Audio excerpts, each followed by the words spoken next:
Doomsday rule आ चुका है। धरती के हर इंसान के लिए नो या कोई भी नेगेटिव मीनिंग वाला वर्ड इस्तेमाल करना फॉरबिडन है। एक बार कहा और उसी वक्त मौत। और मेरे नेबर ने इसी नो बैन का फायदा उठाकर मेरा सारा जमा किया हुआ फूड लूट लिया। एरियन, मेरा पानी खत्म हो गया है। क्या तुम मुझे अपना आधा पानी दे सकते हो? एरियन, मेरे पास खाने को कुछ नहीं है। क्या मैं तुम्हारा सेव किया हुआ फूड ले सकता हूँ? मुझसे सब कुछ छीनने के बाद उसने मुझे बालों से पकड़ा। तुम्हारे घर से मिला वो क्रैकर्स का आखिरी पैकेट बुरा नहीं है। वो बिना किसी फिक्र के हंसता है, जानबूझकर आवाज करते हुए चबाता है। मैं उसे घूरता हूँ, गुस्से से जलता हुआ और बिल्कुल पावरलेस। आखिरकार भूख और ह्यूमिलिएशन से तड़प कर मेरी जान निकल जाती है। जब मेरी आंखें दोबारा खुलती हैं तो मैं डूम्सडे रूल शुरू होने से ठीक एक दिन पहले वापस आ चुका हूँ। दीवार के पार से मुझे मार्कस की वाइफ नोरा की हल्की हल्की हंसी और स्वीट बातें सुनाई देती हैं। स्वीट हार्ट, क्या तुम हमेशा मेरे साथ ऐसे ही अच्छे रहोगे? मैं मुस्कुराता हूँ। इस बार हंटर और प्रे अपना रोल्स बदल रहे हैं।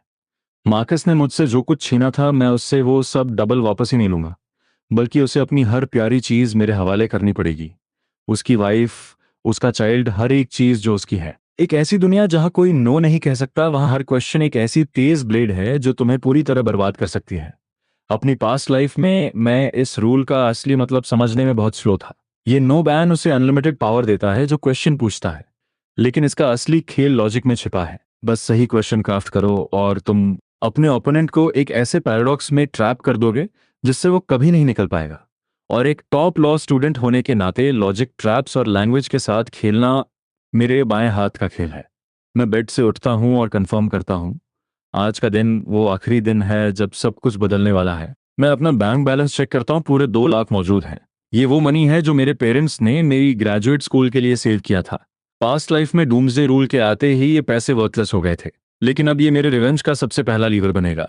मैं शहर की सबसे बड़ी सुपरमार्केट ऐप खोलता हूँ और बिना किसी रहम के तेजी से अपनी कार्ट लोड करना शुरू कर देता हूँ। जो भी सप्लाई मुझे याद आती है वो लिस्ट में चली जाती है। 20 मिनट्स बाद 2 लाख का ऑर्डर रेडी है। नोट्स फील्ड में मैं बस एक लाइन टाइप करता हूँ, क्या तुम इस ऑर्डर को एक्सेप्ट करने के लिए तैयार हो?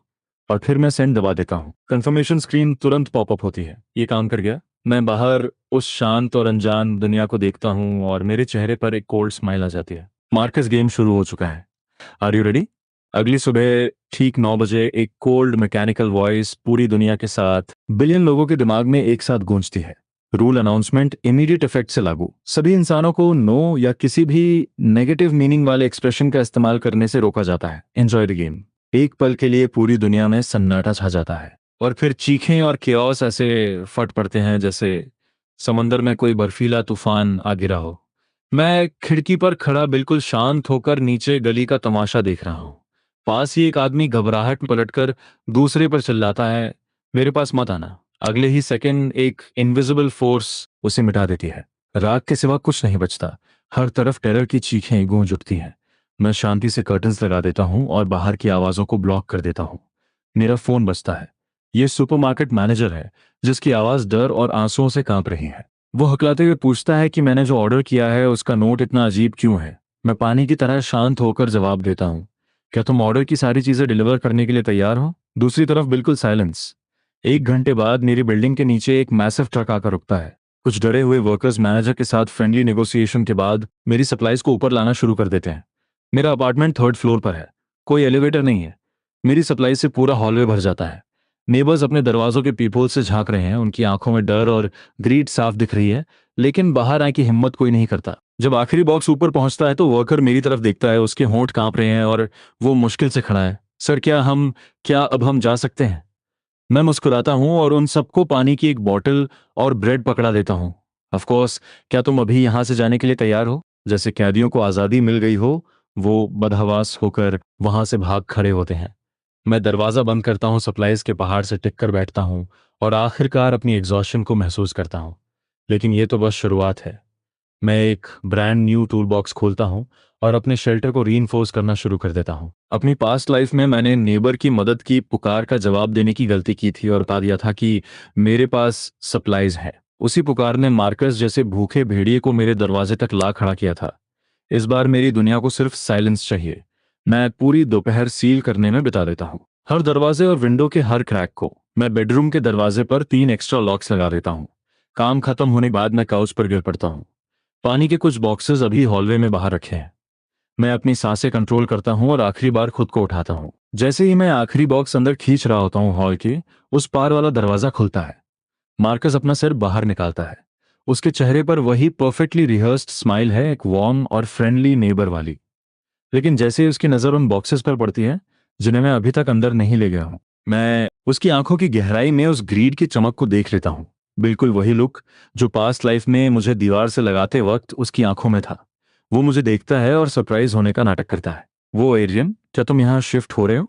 उसकी नज़रें मेरे पास रखे पानी के बक्सेस पर ऐसे चिपक जाती हैं जैसे कोई सांप जीभ निकाल रहा हो। मैं कुछ नहीं कहता। मैं बस उसकी परफॉर्मेंस देखता रहता हूँ। मेरी पास्ट लाइफ में इसी काइंडनेस के मास्क ने मुझे धोखा दिया था। उसने एक केयरिंग ओल्डर फ्रेंड का नाटक किया, मेरी लाइफ के बारे में पूछा और मेरे सारे राज उगलवा लिए। और फिर जब मेरे पास कुछ नहीं बचा तब उसने अपने असली फैंग्स दिखा दिए। मेरी साइलेंस से बेपरवाह वो मुस्कुराता रहता है और कैजुअली मेरे पैरों के पास रखे पानी के बॉक्स की तरफ इशारा करता है। मैं उसकी उंगली को घूरता हूँ और अपने हाथ में पकड़े रेंच को उस पर दे मारने की अर्ज को कंट्रोल करता हूँ। मुझे काम रहना होगा, अभी सही टाइम नहीं आया है। वे पहले ही मेरे बिछाए जाल में कदम रख चुका है।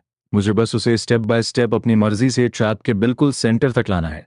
उसे लगता है कि कंट्रोल अभी भी उसी के पास है, कि वो अभी भी हंटर है और मैं वही हेल्पलेस और फूलिश प्रे हूं जिसके साथ वो कुछ भी कर सकता है।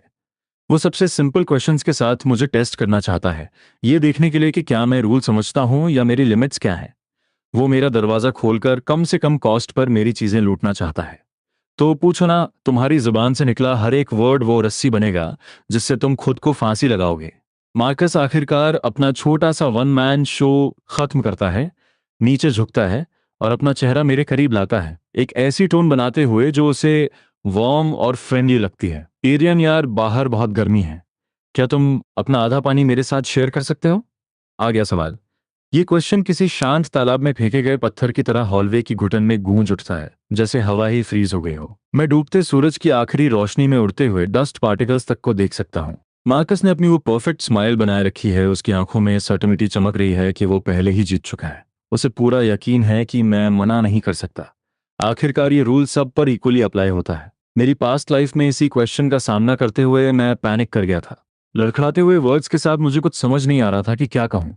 आखिर में उस रूल के इनविजिबल वेट से दबकर मैंने बिना कुछ कहे हार मान ली थी। पानी का वो बॉक्स मेरे घर में उसका पहला कदम था और मेरी तबाही की शुरुआत। लेकिन अब उसके उस फेक चेहरे को घूरते हुए मेरा दिल बर्फ की तरह कोल्ड और पूरी तरह शांत है। उसे लगता है कि उसका क्वेश्चन बहुत क्लेवर है, क्या तुम आधा शेयर कर सकते हो? एक बिल्कुल वेग और ओपन एंडेड सवाल।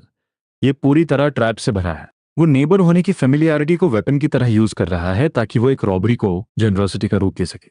वो इस नो बैन की फोर्स का फायदा उठा रहा है ताकि मैं मना कर सकूं। अगर मैं मान गया तो उसे फ्री में रूल्स की लिमिट्स और मेरी वीकनेस का पता चल जाएगा। अगर मैं पैनिक हुआ और बहस करने लगा तो उसे यकीन हो जाएगा कि मैं ऐसा इंसान हूं जिसे वो आसानी से कुचल सकता है। ये नाटक बंद करो मार्कस। तुम्हारी ये चीप स्माइल तुम्हारे सिवा किसी और को बेवकूफ नहीं बना रही। उसे जवाब देने के बजाय मैं धीरे से बोलता हूँ। मार्कस, मुझे ठीक से सुनाई नहीं दिया, क्या तुम मुझसे पूछ रहे हो? मैं जानबूझकर पॉज लेता हूँ और फिर मैं एक एक वर्ड चबाकर वो सब बोलता हूँ जो उसके सवाल के पीछे छिपा था। क्या तुम ये पूछ रहे हो कि जो पानी मैंने इतनी मेहनत से खरीदा, 3 फ्लोर सीढ़ियां चढ़कर ऊपर लाया, उसका आधा हिस्सा मैं तुम्हें बिल्कुल फ्री में दे दूं? क्या तुम्हारा यही मतलब है? पूरे हॉलवे में डेड साइलेंस छा जाता है। मार्कस के एक्सप्रेशन बदल जाते हैं, उसके चेहरे की वो गर्माहट गायब हो जाती है और उसकी जगह एक शार्प सस्पिशन आ जाता है। उसने इसकी उम्मीद बिल्कुल नहीं की थी। उसकी नज़रों में मैं हमेशा से शांत और थोड़ा स्लो था, और फिर भी मैं आज ऐसी चाल चल रहा हूँ। मैंने उसके छिपे हुए इरादों को सबके सामने खोल कर रख दिया है और अब उसके पास कोई जवाब नहीं है। जैसे ही वो हाँ कहेगा, उसका ये नाइस गाय वाला नाटक सबके सामने बेकाब हो जाएगा। इस अपोकलिप्स में जो कोई भी खुलेआम मुफ्त की चीजें मांगने के बाद कबूल करेगा वो तुरंत सबका टारगेट बन जाएगा। लेकिन वो नो भी नहीं कह सकता क्योंकि उसका मतलब है इंस्टेंट डेथ। हॉलवे में कई दरवाजे हल्के से खुल जाते हैं। दरवाजों के पीछे से आंखें और कान टिके हैं जो डूम्सडे रूल के इस पहले असली क्लैश को टेंशन के साथ देख रहे हैं। मैं उन सभी आंखों को महसूस कर सकता हूं जो मेरे और मार्कस के बीच शिफ्ट हो रही हैं। मार्कस के माथे पर पसीने की बूंदें चमकने लगती हैं। वो घबराहट में थूक निकलता है। उसका वो सेल्फिश दिमाग ओवर टाइम काम कर रहा है, बाहर निकलने का कोई रास्ता खोज रहा है। लेकिन मैं उसे कोई रास्ता नहीं दे रहा। मैं फिर से मुस्कुराता हूँ। इस बार मेरी मुस्कान में एक मौकरी है और मैं अपना दूसरा क्वेश्चन फेंकता हूँ, या फिर मैं शब्दों को खींचते हुए बोलता हूँ, मेरी नजरें उसके कंधे के पीछे उस आधे खुले दरवाजे पर है। क्या तुम ये पूछ रहे हो कि क्या तुम अपनी ब्यूटीफुल वाइफ नोरा को इस आधे पानी के बदले में मुझे सौंपने के लिए तैयार हो? मार्कस के दिमाग में जैसे कुछ फट पड़ता है। उसके सोचने समझने की आखिरी डोर भी टूट जाती है। उसका चेहरा सफेद से गुस्से में लाल और फिर भयानक रूप से हरा माइनस नीला पड़ जाता है। वो मुझे फटी हुई आंखों से घूरता है। उसके लालच और कैलकुलेशन का नामो निशान मिट चुका है। उसकी जगह सिर्फ शौक और रॉ फ्यूरी है, जैसे वो अभी मुझ पर झपट कर मुझे चीर देना चाहता हो। मेरे शब्द पूरे हॉलवे में एक बम की तरह गिरते हैं। इस ड्रामा का थ्रिल साफ तौर पर अपोकलिप्स के डर से कहीं ज्यादा है। मार्कस के पीछे दरवाजा एक आवाज के साथ पूरी तरह खुल जाता है। नोरा का शांत और ब्यूटीफुल चेहरा कंफ्यूजन और अलार्म से भर चुका है। उसने यकीनन इस बहस को सुना होगा और बाहर देखने आई होगी, लेकिन बाहर आते ही उसने मेरे कहे हुए एक एक शब्द को सुन लिया। No warning no shelter. Time जैसे धीमा हो जाता है। मैं उसके चेहरे का रंग उड़ते हुए देखता हूँ, जब तक कि वो पेपर की तरह सफेद नहीं हो जाता। फिर उसकी नजरें मेरे मुस्कुराते चेहरे से हटकर अपने हस्बैंड मार्कस पर टिक जाती हैं। वो एक आंसर का इंतजार कर रही है, एक एक्सप्लेनेशन का, और मार्कस मेरे क्वेश्चन से उसी जगह पर गड़ चुका है। सभी नेबर्स की नजरों के सामने बेबस है, बिल्कुल अपनी उस वाइफ के सामने जिससे वो सबसे ज्यादा प्यार करने का दावा करता है। वो पहले सवाल के लिए हाँ नहीं कह सकता। वो उसी वक्त सोशल सुसाइड होगा। वो दूसरे सवाल को भी एक्सेप्ट नहीं कर सकता, कम से कम तब तक नहीं जब तक वो अपनी फैमिली को तबाह नहीं करना चाहता। लेकिन वो नो भी नहीं कह सकता। हवा में इस पब्लिक टेकडाउन का एक इंटॉक्सिकेटिंग थ्रिल महसूस हो रहा है। मैं अपने हाथ बांधकर उसे पूरे आराम से देखता हूं। मार्कस, इनमें से कौन सा है? कोई एक चुनो, ताकि मैं तुम्हें एक प्रॉपर आंसर दे सकूं। Sound fair? आखिरकार मार्कस, जिसका चेहरा बिल्कुल सफेद पड़ चुका है, नोरा को पकड़ता है, मेरे सवाल को पूरी तरह इग्नोर करता है और वापस अपने कमरे में भाग जाता है। और मैं पानी का आखिरी बॉक्स उठाकर जीत की एक खामोश खुशी के साथ अपने अपार्टमेंट में वापस लौट आता हूँ। आधी रात में कोई मेरा दरवाजा नॉक करता है, बहुत सॉफ्ट, हेजिटेंट और प्रोबिंग तरीके से, जैसे किसी चीज को डिस्टर्ब करने से डर रहा हो। लेकिन उस दस्तक में एक डिस्पेयर छिपा है जिसे छुपाया नहीं जा सकता। मैं दरवाजे की तरफ बढ़ता हूं और पीप होल से बाहर देखता हूं। हॉलवे की मोशन सेंसर लाइट बंद है। सब कुछ डार्क है, लेकिन खिड़की से छनकर आती हल्की मूनलाइट में मैं उस चेहरे को पहचान लेता हूं। पीला चेहरा जिस पर सूखे हुए आंसुओं के निशान हैं। वो नोरा है, मार्कस की वाइफ। उसने एक छोटे कमजोर से चाइल्ड को अपने सीने से लगा रखा है जो सो रहा है। उसका छोटा सा चेहरा मुरझाया हुआ है। वो साफ तौर पर अनवेल है। वो आज दोपहर के मुकाबले कहीं ज्यादा बुरी हालत में लग रही है। फटे हुए होंठ, खोखली आंखें, जैसे तूफान से कुचला हुआ कोई फूल। मैं दरवाजा नहीं खोलता। मैं कोई आवाज नहीं करता। मैं बस खामोशी से उसे देखता रहता हूँ। मैं उसे अंधेरे में हल्के से कांपते हुए देखता हूँ, जो फियर और हेल्पलेसनेस से जकड़ी हुई है। आखिरकार जैसे अब उसके पास कुछ नहीं बचा है। वो अपना सिर मेरे दरवाजे की ठंडी सतह से टिका देती है और सिसकने लगती है, मानो पूरी तरह टूट चुकी हो। प्लीज, उसकी आवाज एक फुसफुसाहट से ज्यादा कुछ नहीं है, फिर भी ये हॉलवे के सन्नाटे में एक छोटे हथौड़े की तरह टकराती है। सिर्फ तब मैं बोलता हूँ, दरवाजे के पार से एक कोल्ड और नपी तुली आवाज, क्या तुम ये पूछ रही हो कि क्या मैं तुम्हारे चाइल्ड को बचाने के लिए तुम्हें फूड देने के लिए तैयार हूँ? वो चौंक जाती है। उसका सिर ऐसे ऊपर उठता है जैसे उसे कोई लाइफलाइन मिल गई हो, और फिर वो सिकुड़ जाती है मेरी इस ब्लंटनेस से एकदम घबरा कर। वो रोते हुए पागलों की तरह सिर हिलाती है। हाँ, मेरे चाइल्ड को फीवर है। उसने दिन भर से कुछ नहीं खाया है। प्लीज। मैं तुरंत जवाब नहीं देता। मैं सोच रहा हूँ, मार्कस कहाँ है? वो आदमी जो उसे प्यार करने की कस्में खाता था, जिसने हमेशा उसका ख्याल रखने का प्रॉमिस किया था, वो अब कहाँ है? सही कहा, वो शायद अभी भी दोपहर के उस पब्लिक टेकडाउन की वजह से गुस्से में जल रहा होगा। अपनी सारी पावरलेस रेज अपनी उस वाइफ और चाइल्ड पर निकाल रहा होगा, जो पलट कर वार नहीं कर सकते। एक ऐसा आदमी जो बाहर अपनी इज्जत गंवा कर आता है और घर आकर अपनी फैमिली पर गुस्सा निकालता है। अपनी पास्ट लाइफ में मैंने ऐसे लोगों को अनगिनत बार देखा है। मैं दरवाजा अनलॉक करता हूँ, लेकिन उसे सिर्फ जरा सा खोलता हूँ। चेन अभी भी मजबूती से लगी हुई है। उसी गैप से मैं मिल्क का एक कार्टन और 2 रैप्ड रोल्स बाहर बढ़ाता हूँ। पहले इस किड को कुछ खिलाओ। नौरा की आंखों में तुरंत चमक आ जाती है और वो कांपते हाथों से आगे बढ़ती है। ये हाथ कभी बहुत वेल केप्ट हुआ करते थे। अब टेंशन की वजह से उसके नकल सफेद पड़ चुके हैं, जैसे ही उसकी उंगलियां कार्टन को छूती हैं। मैं उसे छोड़ता नहीं हूं, बल्कि मैं बहुत लो और क्वाइट आवाज में बोलता हूँ। एक आदमी जिसे सिर्फ अपने प्राइड की परवाह है, अपनी वाइफ और चाइल्ड की नहीं। क्या तुम्हें सच में लगता है कि वो तुम्हें प्रोटेक्ट कर सकता है? उसकी पूरी बॉडी लॉक हो जाती है। कार्टन पकड़े हुए हाथ ऐसे पीछे हटते हैं जैसे किसी हॉट फ्लेम को छू लिया हो। मैं उसकी आंखों की लाइट को तेजी से डिम होते हुए देखता हूँ, जिसकी जगह अब कुछ और डीपर ले रहा है। वो लॉस्ट और एकिंग लुक जो तब आता है जब कोई आपका सच आपके सामने बोल दे। मैं छोड़ देता हूँ। मिल्क और ब्रेड उसकी बाहों में गिरते हैं और फिर मैं दरवाज़ा एक फर्म थड के साथ बंद कर देता हूँ उसे और उसकी सारी फीलिंग्स को उस पार सील करते हुए। मैं दोबारा नहीं देखता, लेकिन मुझे हॉलवे में उसके लड़खड़ाते हुए फुटस्टेप्स वापस जाते सुनाई देते हैं। तभी दीवार के पार से मार्कस की आवाज़ एक्सप्लोड होती है। तुम उस पीस ऑफ ट्रैश के पास रेंगते हुए फूड मांगने गई थी। तुमने मेरी पूरी रेपुटेशन डिस्ट्रॉय कर दी है। फिर नौरा के रोने की दबी हुई आवाज़ आती है और फर्श पर किसी भारी चीज़ के गिरने की डल थड सुनाई देती है। मैं उस ठंडे दरवाजे से टिक जाता हूँ। मेरे चेहरे पर एक स्लो और कोल्ड स्माइल फैल जाती है। गुड दरार आ चुकी है, लेकिन अभी इतना काफी नहीं है। करीब 10 मिनट्स बाद पड़ोस की बहस क्वाइट हो जाती है। उसकी जगह मार्कस के हॉलवे में चलने की आवाज आती है।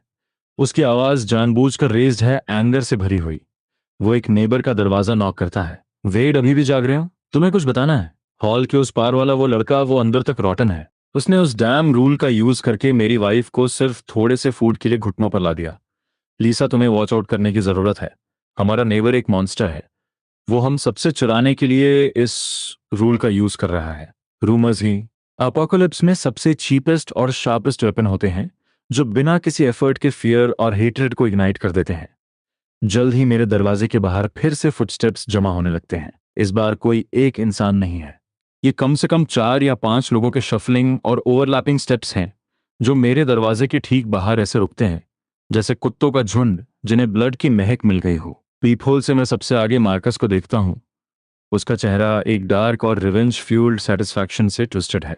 उसके पीछे कई भारी भरकम मेन खड़े हैं जो सभी इसी बिल्डिंग के रेसिडेंट्स हैं। कुछ ने बेसबॉल बैट्स पकड़े हैं तो दूसरों ने रेंचेस को कसकर ग्रिप किया हुआ है।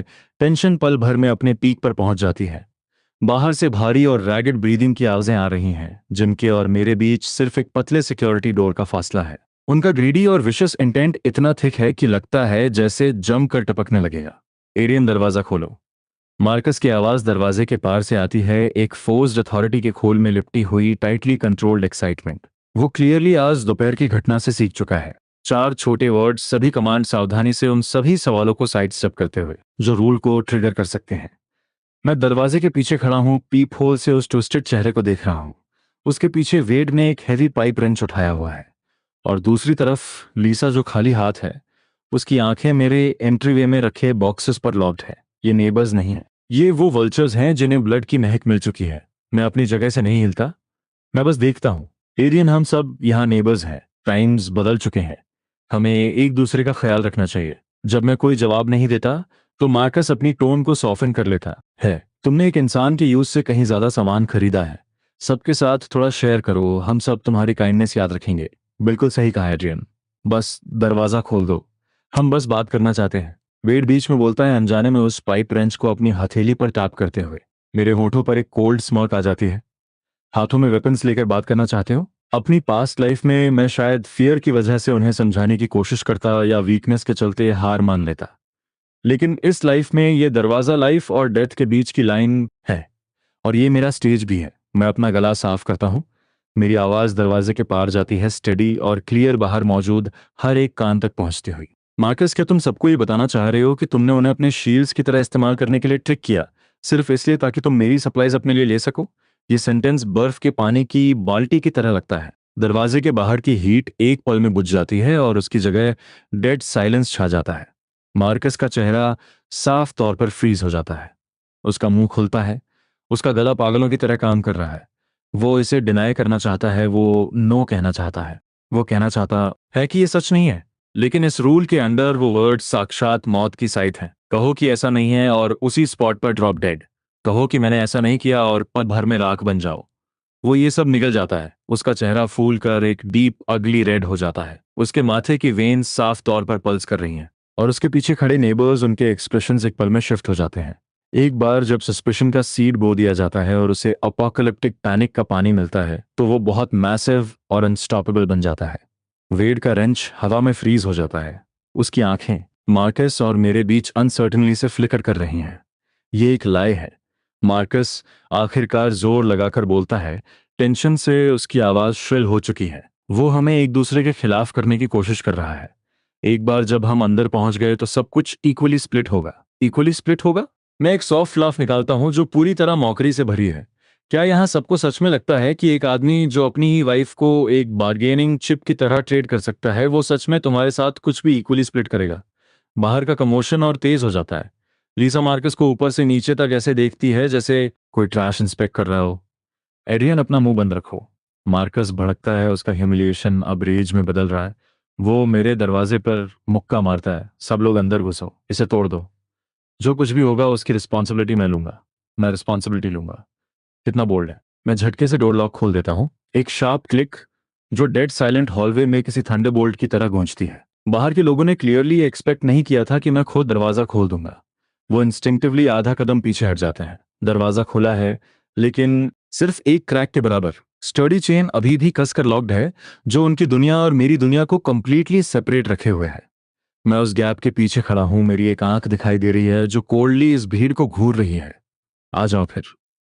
कौन फर्स्ट मूव करना चाहता है? मैं बड़े आराम से अपनी पॉकेट में हाथ डालता हूं, एक यूटिलिटी नाइफ बाहर निकालता हूं और ब्लेड बाहर कर लेता हूं। उनकी आंखों में इस नाइफ का शायद कोई मतलब ना हो। नो बैन से रूल होने वाली दुनिया में लैंग्वेज ही इकलौता न्यूक्लियर वेपन है जो मायने रखता है। वेड, सही कहा ना? मैं उस ग्रुप के सबसे बड़े आदमी की तरफ देखता हूं। वो एक हैवी रेंच है जो तुमने पकड़ा हुआ है। अगर तुम इसका यूज मेरा दरवाजा तोड़ने के लिए करते हो तो क्या तुम होम इन्वेजन के रिस्क और अपनी फैमिली के हर इंसान की इंस्टेंट डेथ को एक्सेप्ट करने के लिए तैयार हो? वेड का हाथ बुरी तरह झटके से काम जाता है। रेंच लगभग सीधे उसके ही पैर पर गिरने वाला होता है। ये एक लॉजिक ट्रैप है। रूल भले ही सिर्फ नेगेटिव वर्ड्स को बैन करता हो, लेकिन वो इंटेंट को भी जज करता है। अगर मैं इसे रॉबरी डिफाइन कर दूं और वो इसे डिनाई नहीं कर सकता क्योंकि वो नो नहीं कह सकता, तो लॉजिकली उसने इसे एडमिट कर लिया है। और एक बार जब मैं उसे उस हाई रिस्क लेबल को कंफर्म करने के लिए गाइड कर दूंगा तो उसके अंदर डेथ का फियर बिना किसी लिमिट के एक्सपैंड हो जाएगा। मैं वेड हकलाता है, उसके चेहरे से पसीना टपक रहा है। वो कहना चाहता है मैं यहाँ किसी को रॉब करने नहीं आया हूँ, लेकिन वो कह नहीं सकता।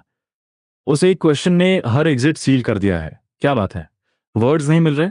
मेरी नजरें कोल्ड रहती हैं जब मैं हॉलवे में मौजूद हर चेहरे को स्कैन करता हूँ। या फिर लीसा, क्या तुम मार्कस की मील के खातिर अपने चाइल्ड को इस दुनिया में एक ऑर्फन की तरह छोड़कर जाने के लिए तैयार हो? लीसा काम जाती है, उसकी आंखों की ग्रीड पल भर में मिट जाती है और उसकी जगह शेयर टेरर लेता है। वो झटके से ऐसे पीछे हटती है जैसे जल गई हो। देखा मार्कस?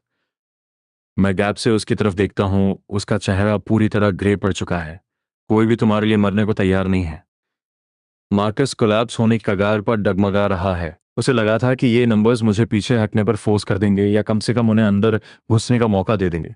लेकिन वो भूल गया, एक ऐसी दुनिया जहां कोई नो नहीं कह सकता, वहां हर वो पल जो डिनायल की मांग करता है वो एक डेथ सेंटेंस है जो बस गिरने का इंतजार कर रहा है। वो मेरे एक्यूजेशंस को रिफ्यूट नहीं कर सकता और वो रूल को ट्रिगर किए बिना इन लोगों को काम डाउन नहीं कर सकता। सब लोग मार्कस एक आखिरी डेस्परेट कोशिश करता है, मुझसे मुड़कर नेबर्स का सामना करता है। उसकी आंखें धधक रही हैं। हमारे पास सरवाइव करने का सिर्फ एक ही रास्ता है कि हम इसकी सप्लाईज छीन लें। या क्या तुम सब स्टार्व होकर मरना चाहते हो? स्टार्व होकर मरना? मैं उस वर्ड को पकड़ता हूं और अपना ब्लेड फिर से फेंकता हूं। अगर तुम्हें सबके स्टार्व होने की इतनी ही फिक्र है तो तुमने वो सॉसेजेस के 2 बॉक्सेस और चावल का वो बैग बाहर क्यों नहीं निकाला जो तुम अपने घर में हाइड कर रहे हो? इस बार हवा सिर्फ चिल ही नहीं होती, ये पूरी तरह सॉलिडिफाई हो जाती है। हॉलवे की हर एक आंख मार्कस पर किसी स्पॉटलाइट की तरह लॉक हो जाती है। भूखे जानवरों की वो प्रेडेटरी स्टेयर जिन्हें अभी अभी अपना प्रे मिल गया हो। मार्कस की प्यूपिल्स तेजी से सिकुड़ जाती हैं। उसके घर में सच में चीजें स्टैश की हुई हैं। उसका फाइनल कार्ड। उसने कभी इमेजिन नहीं किया था कि मुझे पता होगा इसे यहीं सबके सामने एक्सपोज करने की बात तो छोड़ ही दो। तुम, ये नॉनसेंस है। वो इंस्टिंक्टिवली इसे डिनाई करने की कोशिश करता है, लेकिन ये नॉनसेंस किसी भी एब्सोल्यूट नेगेटिव वर्ड को कंटेन नहीं करता। तो वो पागलों की तरह डेथ के किनारे पर नाच रहा है। मैं नॉनसेंस बात कर रहा हूं? मैं मुस्कुराता हूं। Bright, open, devastating. तो क्या तुम अभी सबको अपने घर ले जाकर दिखाने के लिए तैयार हो? बस एक लुक। और अगर मैं गलत हुआ तो मैं अपने अपार्टमेंट की हर चीज दोनों हाथों से सौंप दूंगा। Are you willing? Checkmate Marcus. ये एक एब्सोल्यूट आइदर और सिचुएशन है। या तो वो सबको अपने अपार्टमेंट ले जाए, जो कुछ उसने हाइड किया है उसे एक्सपोज करे और नेबर्स उसे पूरी तरह साफ कर दें, या फिर वो रिफ्यूज कर दे। और हालांकि वो नो नहीं कह सकता, अगर वो साइलेंट रहता है या एक्सक्यूजेस बनाता है तो उसने इफेक्टिवली एडमिट कर लिया है कि वो सबको डिसीव कर रहा था, उन्हें कैनन फॉडर की तरह यूज कर रहा था और खुद के लिए होड़ कर रहा था। पसीना मार्कस के माथे से बहकर उसकी आंखों में चुभ रहा है, लेकिन वो उसे पहुंचने तक की हिम्मत नहीं करता। वो अपने आसपास की आंखों को डाउट से एंगर और फिर आउटराइट हेट्रेड में शिफ्ट होते देखता है और उसके पैर कांपने लगते हैं। वेड, जाकर एक लुक लो। मैं बिल्कुल सही मोमेंट पर अपना फिनिशिंग ब्लो मारता हूं। वेड मुड़ता है, मार्कस को एक कोल्ड और फ्लैट स्टेयर देते हुए। मार्कस, एरियन की बात में पॉइंट है। चूंकि हम सब एक दूसरे की हेल्प करने की बात कर रहे हैं, तो हम तुम्हारे घर से स्टार्ट क्यों नहीं करते? हाँ मार्कस, क्या तुमने अभी नहीं कहा था कि सब कुछ इक्वली स्प्लिट होगा? लीसा की आवाज शार्प और कटिंग हो जाती है। ऐसा लगता है कि शेयरिंग की शुरुआत तुम्हारी चीजों से भी होनी चाहिए। बस कुछ ही सेंटेंसेस में हर वो वेपन जो मेरी तरफ पॉइंटेड था वो घूम गया है और सीधे मार्कस में जा घुसा है। ये अपोकलिप्स है, ये ह्यूमन नेचर है। सेल्फ इंटरेस्ट से स्ट्रॉन्गर कुछ नहीं होता और इससे तेज कुछ शैटर नहीं होता। मार्कस एक ब्लाइंड पैनिक में पीछे की तरफ लड़खड़ाता है। उसकी पीठ मेरे दरवाजा टकराती है। उसे सूली पर चढ़ा दिया गया है और वो जल रहा है। मैं मेरा घर। मार्कस पूरी तरह टूट जाता है, एक्सक्यूजेस ढूंढने की कोशिश कर रहा है। वाइफ सिक है, चाबियां खो गई, लेकिन इस प्रेशर के आगे उसके ये एक्सक्यूजेस बिल्कुल भी काफी नहीं है। वो टेरिफाइड है कि एक गलत वर्ड उसे उसी स्पॉट पे मार देगा, और इससे भी ज्यादा टेरिफाइड इस बात से है कि अगर उसने सच कबूल कर लिया तो नेबर्स क्या करेंगे। मेरे सामने से हट जाओ। आखिर में फियर और रेज से अपनी लिमिट पार करते हुए वो सीधे वेड पर चिल्लाता है। वेड एकदम शांत हो जाता है, फिर उसके एक्सप्रेशन हार्ड हो जाते हैं। वो पाइप रेंच को जमीन पर पटकता है। फाइन मार्कस, तो हम सिर्फ तुम्हारे पॉन्स हैं, क्या यही बात है? वेड बाकी को जाने का इशारा करता है। चलो घर चलें। अब से जो भी इस आदमी के मुंह लगेगा वो फूल होगा। वो क्राउड जितनी तेजी से इकट्ठा हुई थी उससे कहीं तेजी से डिस्पर्स हो जाती है। वो लोग यहाँ सिर्फ उस चीज के लिए आए थे जो उन्हें मिल सकती थी। अब जब उन्होंने मार्कस की असलियत देख ली है, एक ऐसा आदमी जो बिना कुछ दिए सब कुछ लेना चाहता है और जो सप्लाईज होल्ड कर रहा है जिन्हें शेयर करने से उसने मना कर दिया था, ये रिजेंटमेंट खाली हाथ लौटने से कहीं ज्यादा तेज जल रही है। हॉलवे जल्दी ही खाली हो जाता है, जब तक कि सिर्फ मार्कस वहीं खड़ा नहीं रह जाता, मेरे दरवाजे के सहारे ऐसे झूलता हुआ जैसे उसकी स्पाइन की हर हड्डी निकाल ली गई हो। उस गैप से मैं सॉफ्टली बोलता हूँ, मार्कस, गेम तो बस अभी शुरू हुआ है। ऐसा लगता है कि तुम्हारे सारे एलाइज तुम्हें छोड़कर चले गए हैं। मार्कस झटके से घूमता है, मेरे दरवाजे के उस गैप पर लॉक हो जाता है। उसकी आंखों की रेड वेन्स फटने को तैयार लग रही हैं। इस वक्त वो बिल्कुल एक रैब डॉग की तरह लग रहा है जो काटने के लिए डेस्परेट है, लेकिन जिसके सारे दांत टूट चुके हों। क्या तुम अब घर जाने के लिए तैयार हो? मैं फिर से पूछता हूँ, मेरी आवाज़ एक ओल्ड फ्रेंड की तरह वार्म और जेंटल है। या तुम यहीं रुककर मेरे अगले सवाल का इंतजार करना चाहोगे? कुछ ऐसा, तुम्हारी उस खूबसूरत वाइफ के बारे में कुछ और डिटेल्स। वाइफ शब्द मार्कस को ऐसे चुभता है जैसे किसी ने बिल्ली की पूंछ पर पैर रख दिया हो। आज दोपहर का ह्यूमिलिएशन और आज रात की डिफीट दोनों मिलकर उसके बचे खुचे होश उड़ा देते हैं, लेकिन वो मुझे छूने की हिम्मत नहीं कर पाता। वो अपना सारा गुस्सा पी जाता है और मेरे दरवाजे पर एक जोरदार किक मारता है, एक पावरलेस रेज के साथ दहाड़ता है और फिर पलटकर अपने दरवाजे की तरफ दौड़ता है। दरवाजा इतनी जोर से स्लैम होता है कि पूरी बिल्डिंग कांप जाती है। मैं बड़े आराम से अपना दरवाजा बंद करता हूँ। दुनिया शांत हो जाती है, लेकिन मुझे पता है ये सिर्फ तूफान से पहले की शांति है। मार्कस जैसा आदमी जो सेल्फिशनेस में डूबा है और अपनी इमेज को लेकर ऑब्सेस्ड है, वो अभी अभी सबके सामने टूट चुका है। उसका हर प्लान फेल हो चुका है और उसने पूरी बिल्डिंग के सामने अपना सोशल सुसाइड कर लिया है। उसका वो जहरीला गुस्सा अब कहीं नहीं जा सकता, ना मेरी तरफ ना पड़ोसियों की तरफ। तो उस बंद अपार्टमेंट के अंदर उस गुस्से को झेलने के लिए सिर्फ एक ही इंसान बची है, जिसे वो अपनी पर्सनल प्रॉपर्टी मानता है, नौरा। मैं दीवार के पास जाकर सुनने की कोशिश करता हूँ। ज्यादा वक्त नहीं लगता। दूसरी तरफ कुछ टूटने की आवाज आती है, एक आदमी की पागलों जैसी गालियां और एक औरत का टूटा हुआ बेबस रोना। तुम किसी काम की नहीं हो, ट्रेटर। मार्कस की आवाज दो दीवारों को चीरती हुई मुझ तक आती है, बिल्कुल उसी धार के साथ। क्या तुमने उसे बताया कि हमारे पास फूड है? क्या वो तुम थी? एक तेज आवाज, एक थप्पड़ की गूंज और नौरा की दर्द भरी चीख सीधे दिल चीर देती है। मैं काउचता पर धंस जाता हूं और अपनी आंखें बंद कर लेता हूं। एक एक करके सेकंड्स बीतते हैं। बाहर आसमान पूरी तरह से डार्क हो जाता है। पड़ोस से आ रही वायलेंस की आवाजें काफी देर तक चलती रहती हैं और फिर धीरे धीरे रात के अंधेरे में खो जाती हैं। मुझे पता है वो पल आने वाला है। जो दरवाजा मार्कस ने अपने ही हाथों से बंद किया था, वो बहुत जल्द फिर से खुलेगा। मैं अंधेरे में बैठकर शांति से अपने दरवाजे को देखता रहता हूँ, और बिल्कुल वैसा ही होता है। करीब आधे घंटे बाद बाहर से पाँव चलने की आवाज आती है और फिर एक नॉक इतनी हल्की कि मानो कुछ हुआ ही ना हो। लो, शुरू हो गया। मैं उठता हूँ, चलकर दरवाजे तक जाता हूँ और पीप होल से बाहर देखता हूँ। हॉलवे की खिड़की से छनकर आती पीली चांदनी ने मुझे एक चेहरा दिखता है जिस पर आंसुओं के निशान और चोट के गहरे निशान है। ये नौरा है जिसने अपने बेटे लिटिल बेन को सीने से लगा रखा है। वो बस चुपचाप वहां खड़ी है। मुझे पता है वो क्या कर रही है। वो इस बात पर बेट लगा रही है कि मैं दरवाजा खोलूंगा या नहीं। बेशक मैं खोलूंगा, किसी दया की वजह से नहीं, बल्कि इसलिए क्योंकि मार्कस को पूरी तरह तोड़ने के लिए वो मेरी आखिरी पीस है। नौरा को अंदर लेना उसे इतना गहरा घाव देगा जितना कोई और चीज कभी नहीं दे सकती। मैं तुरंत हैंडल नहीं घुमाता, इसके बजाय मैं दरवाजे की ठंडी सतह के करीब जाता हूं और इतनी धीमी आवाज में बोलता हूं कि सिर्फ हम दोनों सुन सकें। नोरा, मेरे दरवाजे पर इस तरह खड़ी हो, क्या तुम मुझसे कुछ पूछना चाहती हो? बाहर खड़ी वो परछाई अचानक से कांप उठती है। अंधेरे से उसकी कांपती हुई आवाज आती है, बस एक लफ्ज और फिर वो सिसक कर रो पड़ती है। मैं पेशेंटली इंतजार करता हूँ, एक हंटर की तरह जो बड़े प्यार से अपने प्रे को आगे बढ़ा रहा है। क्या तुम ये पूछना चाहती हो कि क्या मैं तुम्हें और तुम्हारे बच्चे को कुछ फूड देने के लिए राजी हूँ? मैं उसके लिए ये बात पूरी करता हूँ। वो एक पल के लिए शांत हो जाती है, फिर एक हल्की लेकिन साफ आवाज आती है, हाँ, या फिर सच में यही बात है? मैं थोड़ा बदलता हूँ, मेरी आवाज में एक ठंडी स्क्रूटनी और धमकी घुल जाती है। क्या तुम ये पूछना चाहती हो कि क्या मैं तुम्हें और तुम्हारे बच्चे को पनाह देने और रहने के लिए एक सेफ जगह देने को तैयार हूँ? इस सवाल का वजन पिछले वाले से कहीं ज्यादा है। फूड लेना सिर्फ एक ट्रांजैक्शन है, लेकिन शेल्टर लेने का मतलब है पूरा बिट्रेयल और सरेंडर। बाहर की वो खामोशी पूरे आधे मिनट तक खिंच जाती है। मैं उसके अंदर चल रही जंग को महसूस कर सकता हूँ। आखिरकार, जैसे अपनी आखिरी बची हुई हिम्मत जुटाते हुए उसकी आवाज वापस आती है, भारी लेकिन स्टडी। हाँ, गुड। मैं धीरे से अपना हाथ लॉक पर रखता हूं और दरवाजा थोड़ा सा खोलता हूं। बस एक क्रैक। नोरा की हालत डेवस्टेटिंग लग रही है। उसके उलझे हुए बाल उसके चेहरे पर चिपके हैं, उसके होठों का कोना फटा हुआ है और खून रीस रहा है। उसके बाएं गाल पर 5 उंगलियों का एक गहरा निशान उभर आया है जो पहले ही पर्पल होने लगा है। नोरा, तो तुम असल में ये पूछना चाह रही हो कि क्या तुम मेरी प्रोटेक्शन एक्सेप्ट करने और घर के रोजमर्रा के टास्क्स मैनेज करने के लिए तैयार हो, अपने और अपने बच्चे के फूड और एब्सोल्यूट सेफ्टी के बदले में? क्या ये सही है? मैं प्रोटेक्शन और हाउस होल्ड मैनेज करने पर खास जोर देता हूँ। ये कोई चैरिटी नहीं है, ये एक कॉन्ट्रैक्ट है।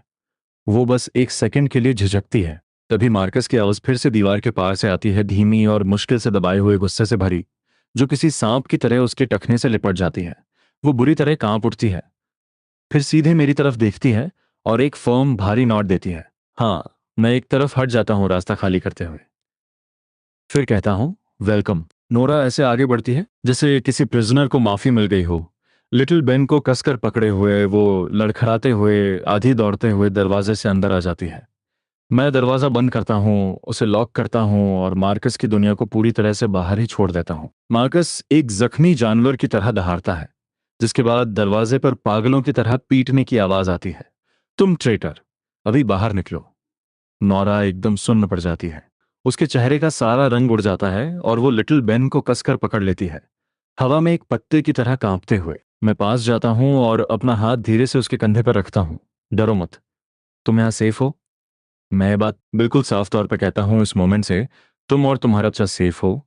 वो ऊपर मेरी तरफ देखती है, उसके चेहरे पर साफ डिसबिलीफ लिखा है। मैं काउच की तरफ इशारा करता हूँ, पहले आराम से सेटल हो जाओ, तुम्हारा वर्क ऑफिशियली कल से शुरू होगा। बाहर मार्कस की दहाड़ और दरवाजे पर वो पीटना किसी फ्यूरियस और पावरलेस रिक्वियम की तरह जारी रहता है, जबकि मेरे अपार्टमेंट के अंदर सिर्फ शांति है।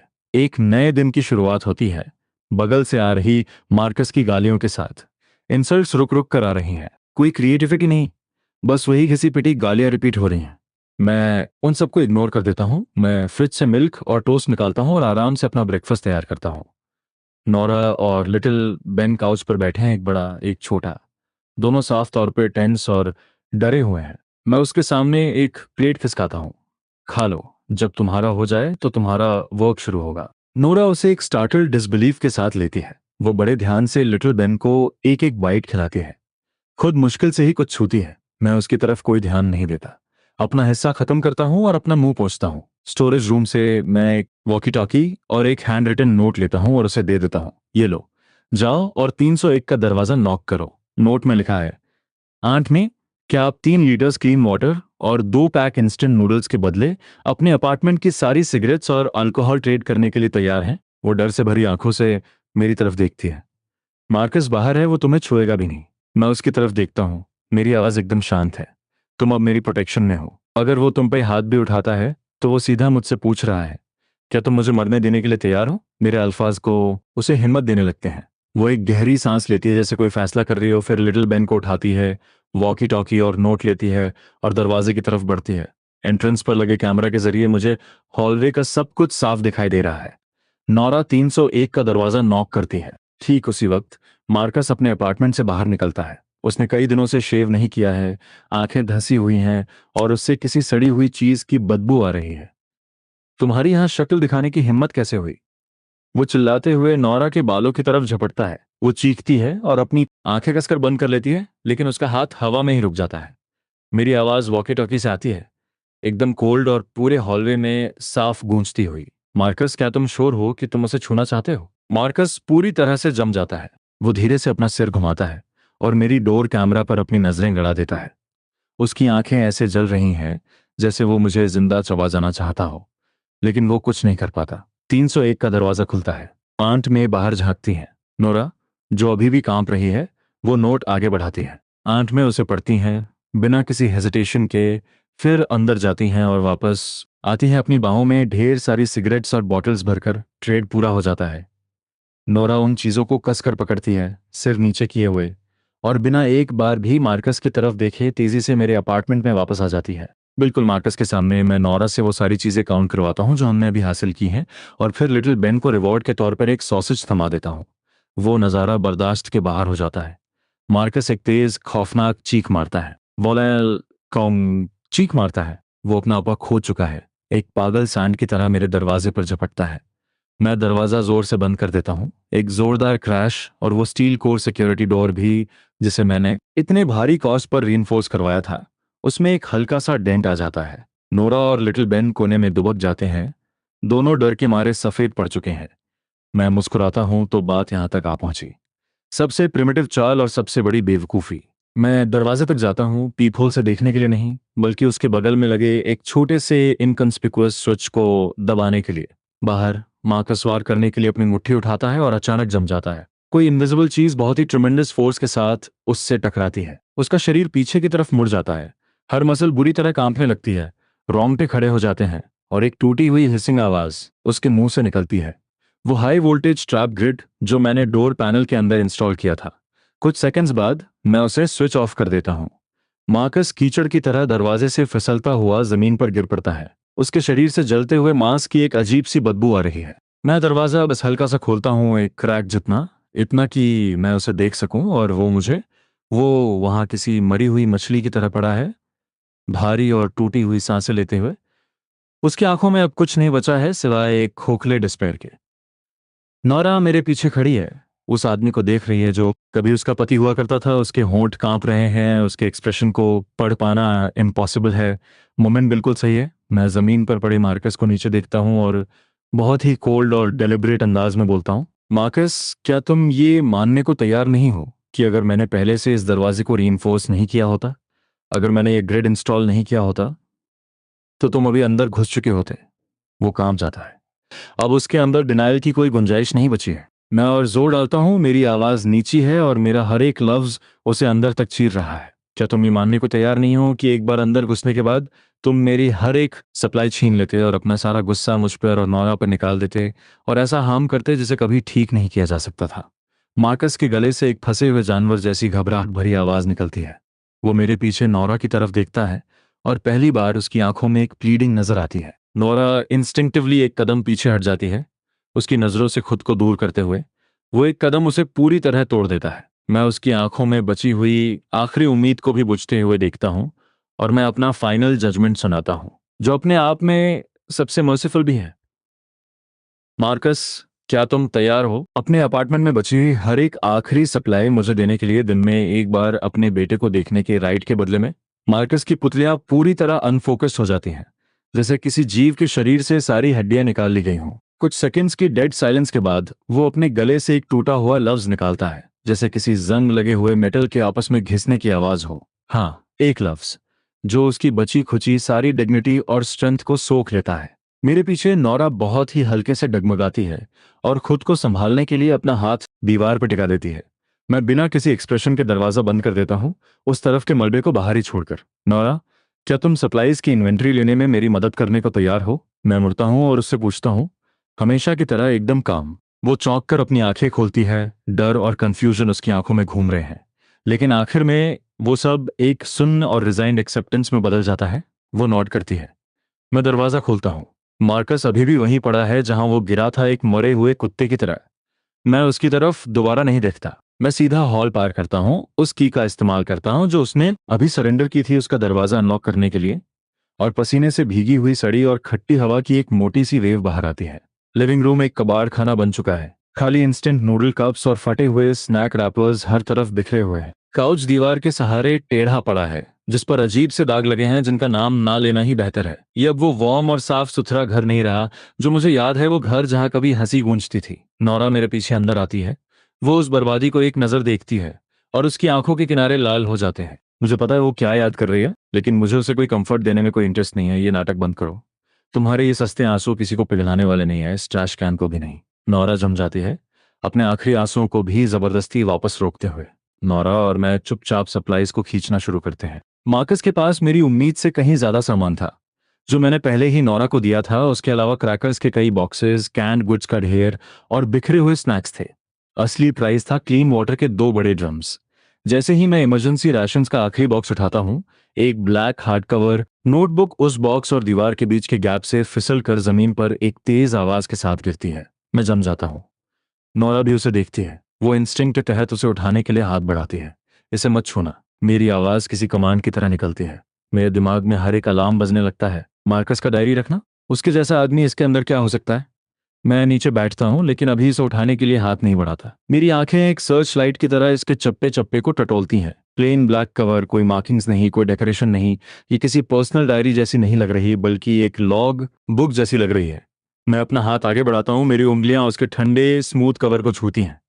धीरे से मैं पहला पेज पलटता हूँ। एक पागलों जैसी घबराई हुई लिखावट मेरी आंखों के सामने आती है। Month x, day x, damn it. मैं वापस आ गया, वही मनहूस जगह, वही आखिरी रात। क्यों? मैं ही क्यों? मेरा दिल ऐसे बैठ जाता है जैसे किसी इनविजिबल मुट्ठी ने उसे कसकर जकड़ लिया हो। मेरे पूरे शरीर में ठंडे पसीने की एक लहर दौड़ जाती है। मुझे लगा था कि इस दुनिया में मैं इकलौता रेवेनेंट हूँ, वो जिसके हाथ में अल्टीमेट स्क्रिप्ट थी, एक गॉड। लेकिन ये नोटबुक मेरे चेहरे पर एक जोरदार थप्पड़ की तरह लगती है। मैं अकेला नहीं हूं मार्कस, वो भी एक रेवेनेंट है। मेरा दिमाग तेजी से दौड़ता है। दर्जनों डिटेल्स जिन्हें मैंने इग्नोर कर दिया था, वो अचानक जुड़कर एक क्लियर पिक्चर बन जाती हैं। डे 1 पर वो इतने सटीक तरीके से सीधे मेरे पास क्यों आया? मेरे स्टॉक पाइल को देखकर वो जरा सा भी सरप्राइज क्यों नहीं हुआ, बल्कि सिर्फ उसका भूखा था? मेरे लॉजिक फ्लिप पर उसने इतनी जल्दी रिएक्ट कैसे किया, इतनी जल्दी कि पड़ोसियों को तुरंत मेरे खिलाफ भड़का दिया? मैंने खुद को काम रखने की कोशिश की और आगे पढ़ना जारी रखा। एंट्रीज बहुत ही क्योटिक हैं, कच्ची गालियां, शुद्ध गुस्सा, लेकिन इसके अंदर छिपी है वो इन्फॉर्मेशन जो मेरे रोंगटे खड़े कर देती है। मेरी पिछली जिंदगी में मैं डे 7 पर मर गया था। उस आदमी ने एक सिंगल काउंटर क्वेश्चन का इस्तेमाल करके मुझसे मेरी हर एक चीज छीन ली थी। मैं भूख से मर गया था। नहीं, ये सच नहीं है। मैं भूख से नहीं मरा था, मुझे उन्होंने मारा था। उस आदमी को नो बैन के बारे में कोई आइडिया नहीं था। ये नो बैन उस डूम्सडे रूल का सबसे जानलेवा हिस्सा भी नहीं है। असली हॉरर तो उसके बाद आता है। वहां कुछ क्रीचर्स हैं, द साइलेंसर्स, जो नो शब्द सुनते ही एक इंस्टेंट लीथल फोर्स के साथ हमला करते हैं। उनमें से किसी को नो कहो और तुम उसी जगह चीर दिए जाओगे। हाँ हाँ, उस कमीने को लगा कि वो जीत गया। उसे कोई आइडिया नहीं था वो सारी सप्लाईज जो उसने चुराई थी वो उसे साइलेंसर का पहला टारगेट बना देंगी। इस बार मैं पहले चाल चलूंगा। मेरी पिछली जिंदगी में मैंने जो डिस्पेयर झेला था, मैं उसे उसका एक एक कतरा महसूस कराऊंगा। मेरी उंगलियां नोटबुक के किनारे को इतनी जोर से कस लेती हैं कि मेरे नकल सफेद पड़ जाते हैं। तो मार्कस अपनी पिछली जिंदगी में मेरी वजह से भूख से नहीं मरा था। मेरे उससे सब कुछ छीन लेने के बाद उसका सामना साइलेंसर से हुआ था। वो उस डेथ क्वेश्चन को सेटिस्फाई नहीं कर पाया, नो नहीं कह सका, और उन्होंने उसे मार डाला। और जब वो वापस आया तो मैं उसका पहला टारगेट था। उसे सिर्फ मेरी सप्लाईज नहीं चाहिए थी, वो चाहता था कि मैं बिल्कुल वैसे ही मरूं जैसे वो मरा था। क्या विशियस प्लान था। अगर मैं थोड़ा भी तेज नहीं होता तो आज जमीन पर किसी मरे हुए कुत्ते की तरह मैं पड़ा होता। मैं नोटबुक बंद करता हूं और एक धीमी गहरी सांस लेता हूं। मेरे सीने में चल रही वो तेज धड़कन अब शांत होने लगती है।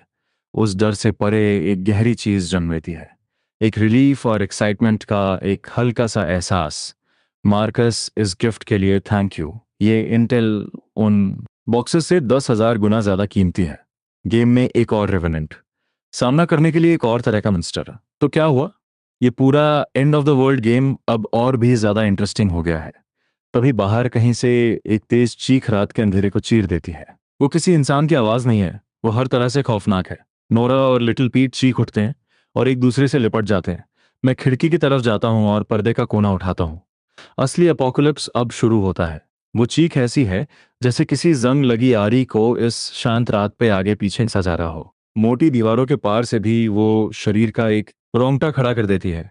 नोरा और लिटिल पीट डर के मारे बिल्कुल सफेद पड़ चुके हैं। वो सोफा के कोने में एक दूसरे से चिपके हुए हैं, एकदम सुन। मैं धीरे से पर्दा हटाता हूँ। नीचे स्ट्रीट लाइट्स बुझ चुकी हैं। मुझे नहीं पता कब अंधेरे में एक मुड़ी तुड़ी सी फिगर हमारी बिल्डिंग की तरफ बढ़ रही है, बहुत ही धीमी और खौफनाक चाल में। वो इंसान जैसी लग रही है, सीधे खड़े, चार अंग लेकिन जॉइंट्स पीछे की तरफ मुड़े हुए हैं। हर एक कदम के साथ एक अननेचुरल फुल बॉडी स्पैज्म होता है और हड्डियों के अपनी जगह से खिसकने की एक सूखी क्रैकिंग आवाज आती है। यही वो चीज है जिसे मार्कस ने अपनी डायरी में डिस्क्राइब किया था, द साइलेंसर। वो अपना सिर ऊपर उठाता है जहां एक चेहरा होना चाहिए था। वहां सिर्फ एक काला घूमता हुआ वॉइड है जो धीरे धीरे रोटेट कर रहा है। मैं अपने दोनों हाथों से अपना मुंह दबा लेता हूँ, एक आवाज भी नहीं करता। फिर वो रुक जाता है। वो वॉइड सीधा उस तरफ मुड़ता है जहां मैं खड़ा हूं। एक कोल्ड, पूरी तरह से इमोशनलेस मेंटल ब्रॉडकास्ट सीधा मेरे दिमाग में गूंजता है। क्या तुम अपनी वार्मथ मेरे साथ शेयर करोगे? मेरी धड़कन रुक जाती है। यही तो है द डेथ क्वेश्चन। मार्कस की डायरी एकदम क्लियर थी। अपनी पिछली जिंदगी में एक साइलेंसर का वो डेथ क्वेश्चन ही था जिसने उसकी जान ली थी। नो नहीं कह सकता, ऐसा करते ही तुम इंस्टेंटली चीर दिए जाओगे। लेकिन यस बोलने से भी सर्वाइवल की कोई गारंटी नहीं है। ये क्वेश्चन पूरी तरह ट्रैप से भरा है। आखिर इस वार्मथ का मतलब क्या है? मेरी बॉडी हीट या मेरे रूम का टेम्परेचर? अगर मैं यस कह दूं तो क्या वह सीधा दीवार पार करके मेरी लाइफ खींच लेगा? मार्कस ने लिखा था कि एग्री करने के बाद वो उस क्रीचर की डिमांड्स पूरी नहीं कर सका। यस कहने का मतलब है और भी कंडीशंस के लिए दरवाजा खोलना। चाहे जो हो, ये एक डेथ ट्रैप है। मेरा माइंड तेजी से दौड़ रहा है। स्टे काम, रूल्स रिजिड हैं लेकिन लोग नहीं। हर क्वेश्चन में एक लूप होल होता है। मैं रिफ्यूज नहीं कर सकता, लेकिन मैं क्वेश्चन को रीफ्रेम कर सकता हूँ, उसे एक नई शेप दे सकता हूँ। मैं नीचे उस हॉरर पे अपनी नजरें गाड़ता हूँ और एक थॉट उसकी तरफ पुश करता हूँ। क्या तुम ये पूछ रहे हो कि क्या मैं तुम्हें ये कप ऑफ हॉट वाटर देने के लिए तैयार हूं इस शर्त पर कि तुम अभी इसी वक्त मेरी नजरों के सामने से वैनिश हो जाओ? इस मोमेंट में ये खौलता हुआ पानी ही मेरी इकलौती लाइफलाइन है जो वार्मथ के इस वेग कॉन्सेप्ट को कुछ कॉन्क्रीट बना रहा है, अपनी कंडीशन बीच में डालते हुए कि तुम डिसअपियर हो जाओ। अब वो साइलेंसर लॉक हो गया है। उसके चेहरे का वो वॉइड घूमना बंद कर देता है। ऐसा लग रहा है जैसे वह किसी ऐसे लॉजिक लूप को प्रोसेस कर रहा है जिसका उसने पहले कभी सामना नहीं किया। एक एक सेकंड किसी सदी की तरह खिंच रहा है। मेरी पीठ कोल्ड स्वेट से पूरी तरह भीग चुकी है। फिर फाइनली वो इमोशनलेस आवाज दोबारा मेरे माइंड में गूंजती है। यस, जैसे ही यह आवाज आती है उस साइलेंसर की बॉडी फ्लिकर करने लगती है और कुछ ही सेकंड्स में वो पूरी तरह वैनिश हो जाता है। मैं बेट जीत गया, मेरी पूरी बॉडी जवाब दे जाती है। मैं उस ठंडी दीवार के सहारे नीचे गिर पड़ता हूँ, हांफते हुए। लेकिन इससे पहले कि मुझे कोई रिलीफ महसूस हो, एक जोरदार क्रैश से पूरा फ्लोर हिल जाता है। मार्कस का दरवाजा जोरदार ठोकर से खुल चुका है। मार्कस बाहर आता है, बाल बिखरे हुए, आंखें ब्लडशॉट और चेहरे पर एक मैडमैन वाली मुस्कान।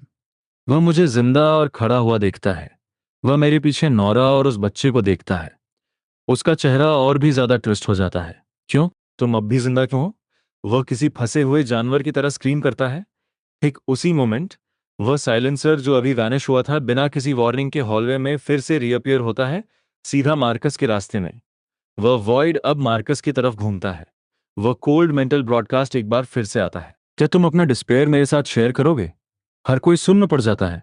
मार्कस एकदम सुन्न हो जाता है और फिर वो इतनी जोर से हंसता है कि पूरा हॉलवे गूंज उठता है। हाँ, डिस्पेयर? डैम इट, अब मेरे पास बचा ही क्या है सिवाय डिस्पेयर के? तुम्हें चाहिए? ले लो इसका एक एक कतरा। लगातार हंसते हुए वो अपनी बाहें फैलाता है और सीधा उस साइलेंसर की तरफ बढ़ने लगता है। कोई काउंटर क्वेश्चन नहीं, कोई रेजिस्टेंस नहीं, एक मोमेंट का भी हेजिटेशन नहीं। वो अपनी फैमिली खो चुका था, अपना सारा स्टॉक पाइल सामान गंवा चुका था, उसका रिवेंज फेल हो गया था और जिस नाइटमेयर से उसे लगा था कि वो एस्केप कर चुका है, उसी ने उसका शिकार कर लिया। उसका माइंड पहले ही खत्म हो चुका था। मार्कस के लिए डेथ ही शायद बाहर निकलने का इकलौता रास्ता था। वह साइलेंसर उसके आंसर से बहुत सेटिस्फाइड लग रहा है। अगले ही इंस्टेंट वह इतनी तेजी से मूव करता है कि मेरी आंखें उसे फॉलो नहीं कर पाती। मुझे बस एक डार्क शेप ऊपर की तरफ झपटती हुई दिखाई देती है, हवा की एक तेज सीटी, और फिर उसकी फॉर्म के अंदर से ब्लैक टेंड्रिल्स का एक बर्स्ट फट पड़ता है जो मार्कस को ब्लेड्स की तरह चीर देता है। मार्कस जमीन पर गिर पड़ता है। नोरा स्क्रीम करती है और वहीं कोलैप्स हो जाती है। मैं लिटिल पीट की आंखों पर कसकर अपने हाथ रख देता हूँ। वह साइलेंसर मार्कस की बॉडी को अपने साथ ले जाता है। जब वो वैनिश होता है, हॉलवे में अब बस खून की वह थिक सफोकेटिंग महक बची है। मेरे सीने में कोई सेटिस्फैक्शन नहीं है, रिवेंज का कोई नशा नहीं। असली रिकनिंग ये पता चला है अपने दुश्मन को मरते हुए देखना नहीं है, बल्कि ये जानना है कि जब वो मरता है तो तुम्हें एब्सोल्युटली नथिंग फील होता है। मार्कस मर चुका है, लेकिन ये मैड वर्ल्ड तो बस अभी शुरू ही हुआ है। जब सर्वाइवल ही दांव पर हो तो पर्सनल ग्रजेस धूल में मिल जाते हैं। तभी नीचे से एक और स्क्रीम फट पड़ती है। ये एक इंसान की थी, जिसके बाद एक कमजोर बूढ़ी आवाज आती है, बचाओ, कोई तो बचाओ, प्लीज मेरी मदद करो। वह आवाज वह ओल्ड वॉल्ट है। मेरी पिछली लाइफ में जब मैं भूख से लगभग मरने वाला था तो नीचे रहने वाले ओल्ड वॉल्ट ने ही छुपकर मेरे दरवाजे की दरार से आधा स्टीम्ड बन अंदर खिसकाया था। मैं खिड़की की तरफ झपटता हूँ। एक और साइलेंसर ने ओल्ड वॉल्ट को नीचे फ्लावर बेड के पास कॉर्नर कर लिया है। एक कोल्ड मेंटल ब्रॉडकास्ट हवा में गूंजने लगता है, और इस मोमेंट में मेरा खून पहले से कहीं ज्यादा खौलने लगता है। उसी इंस्टेंट मैं अपना डिसीजन ले लेता हूँ। नोरा, होल्ड फोर्ट, तुम्हें कुछ भी सुनाई दे अपना दरवाजा मत खोलना। मैं टेबल पे रखी हाई कंसंट्रेशन अल्कोहल की बोतल और विंड प्रूफ लाइटर उठाता हूँ, झटके से दरवाजा खोलता हूँ और स्टेयरवेल की तरफ स्प्रिंट करता हूँ। मैं नीचे उस साइलेंसर पर चिल्लाता हूँ, ठीक उसी वक्त जब वह अपने टेंड्रिल्स को ओल्ड वॉल्ट की तरफ बढ़ा रहा होता है। ओए नीचे उस फेसलेस चीज, क्या तुम ये पूछ रहे हो कि क्या तुम उस सूखे हुए बूढ़े आदमी को छोड़ने के लिए तैयार हो, इस शर्त पर कि ऊपर से एक यंग और फुल ऑफ लाइफ इंसान सीधा चलकर तुम्हारे पास आ जाए? नीचे की हवा फ्रीज हो जाती है। वो साइलेंसर मिड स्ट्राइक में लॉक हो जाता है। वो फेसलेस वर्ड धीरे धीरे ऊपर की तरफ टिल्ट होता है, उस डार्क स्टेयरवेल से मुझे घूरते हुए। वह लॉजिक फ्लिप फिर से काम कर गया। एक मरते हुए बूढ़े की तुलना में मेरी जैसी फ्रेशली रीबॉर्न सोल किसी all you can eat feast से कम नहीं है। एक ग्रीडी और फ्रोजन मेंटल ब्रॉडकास्ट मेरे माइंड में तेजी से आता है। यस, वो ओल्ड वर्ल्ड को छोड़ देता है और चारों पैरों पर टेरिफाइंग स्पीड से मेरी तरफ आता है। भागो, मेरी फिक्र मत करो। ओल्ड वर्ल्ड की टूटी हुई चीख नीचे से गूंजती है। मेरे चेहरे पर एक वाइल्ड सी मुस्कान आ जाती है। एक ऐसी दुनिया में जो इन रूल्स से चलती है, रनिंग सबसे यूजलेस चीज है जो तुम कर सकते हो। बाहर निकलने का इकलौता रास्ता है अटैक करना। मैं खुद को सेकंड और थर्ड फ्लोर्स के बीच की लैंडिंग पर जमा लेता हूँ। नैरो टाइट, एक परफेक्ट किल जोन। जैसे ही उसका शेप कोना मुड़कर मेरी लाइन ऑफ साइट में आता है, मैं बिल्कुल हेजिटेट नहीं करता। मैं उस खुली अल्कोहल बॉटल को सीधा उस वॉइड के सेंटर में फेंक मारता हूँ।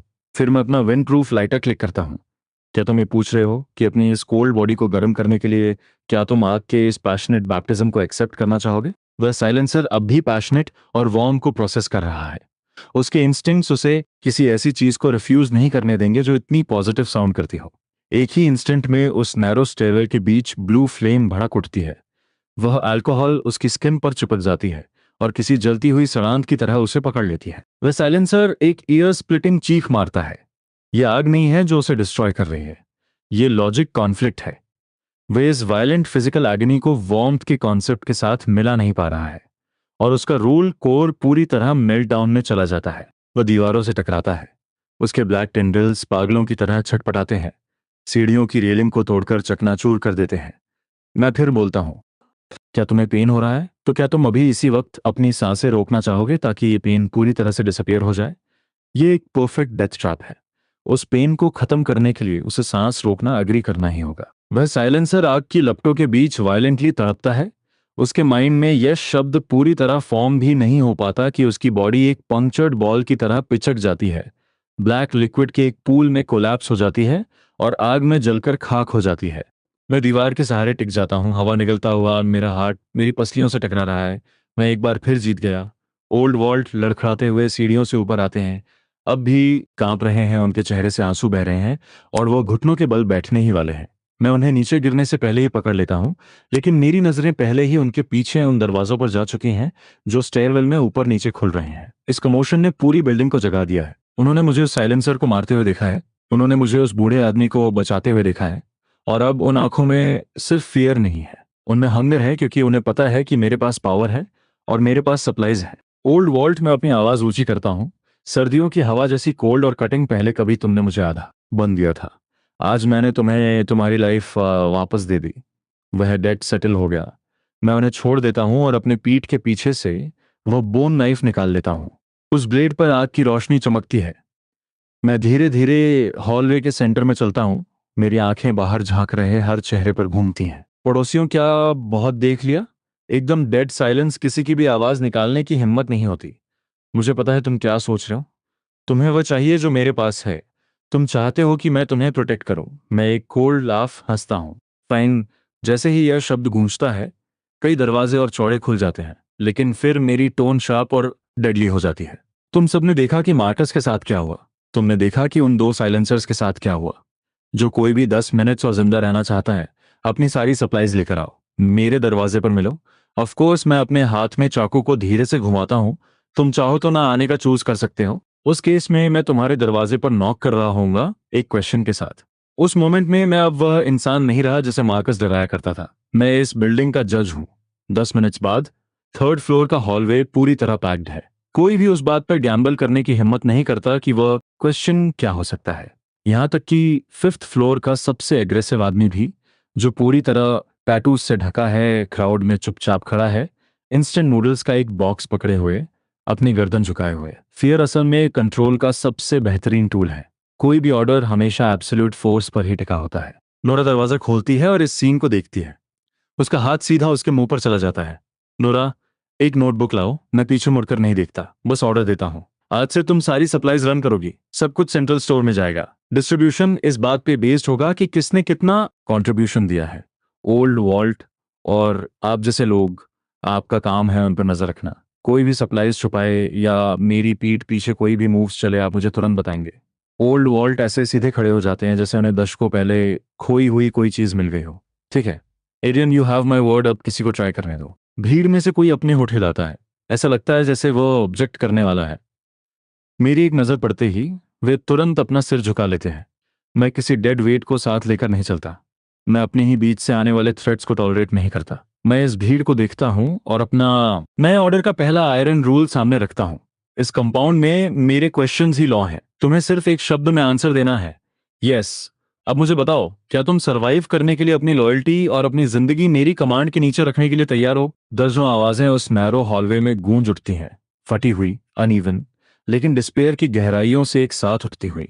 यस, उस मोमेंट के बाद से एक ऑर्डिनरी सर्वाइवर की आइडेंटिटी खत्म हो जाती है। उसकी जगह जो चीज लेती है वह कुछ नया है। इस बिल्डिंग का एब्सोल्यूट रूलर आने वाले हफ्ते में मैं उन्हें लीड करता हूं ताकि वे स्टेयरवेल्स को रीइंफोर्स कर सकें, लोअर फ्लोर्स की हर खिड़की को सील कर सकें और इस पुरानी रेजिडेंशियल बिल्डिंग को एक स्टील फोर्ट्रेस में बदल सकें। मैं उन्हें सिखाता हूं कि साइलेंसर के डेथ क्वेश्चंस को डॉज करने के लिए लॉजिक का इस्तेमाल कैसे करना है। मैं उन्हें सिखाता हूं कि रिसोर्सेज एक्वायर करने के लिए लीडिंग क्वेश्चंस का कैसे इस्तेमाल करें। ये ग्रुप बड़ा होता है, लोग एक साथ मिलकर रहना शुरू करते हैं। एक बार जब ये कॉम्पाउंड अपनी रिदम पकड़ लेता है तो मैं सिर्फ नाम को छोड़कर हर तरह से अनडिस्प्यूटेड रूलर बन जाता हूँ। नोरा मेरी चीफ एडमिनिस्ट्रेटर है, जो इन्वेंट्री और डिस्ट्रीब्यूशन मैनेज करती है। ओल्ड वॉल्ट मेरी आंखें और कान हैं, जो रोज हॉल्स में घूमते हैं, हर कंप्लेंट और हर सस्पिशियस मूव को पिक करते हुए। लेकिन तुम जितने ज्यादा लोगों को गैदर करते हो, चीजें उतनी ही कॉम्प्लिकेटेड हो जाती हैं। हमेशा कोई ना कोई ऐसा होता है जिसे लगता है कि उसने रूल्स को क्रैक कर लिया है और वह मेरे एक्सपेंस पर यह प्रूव करना चाहता है। आज का चैलेंजर आगे आता है, चश्मा पहने एक सॉफ्ट स्पोकन आदमी। उसका नाम लियोन है।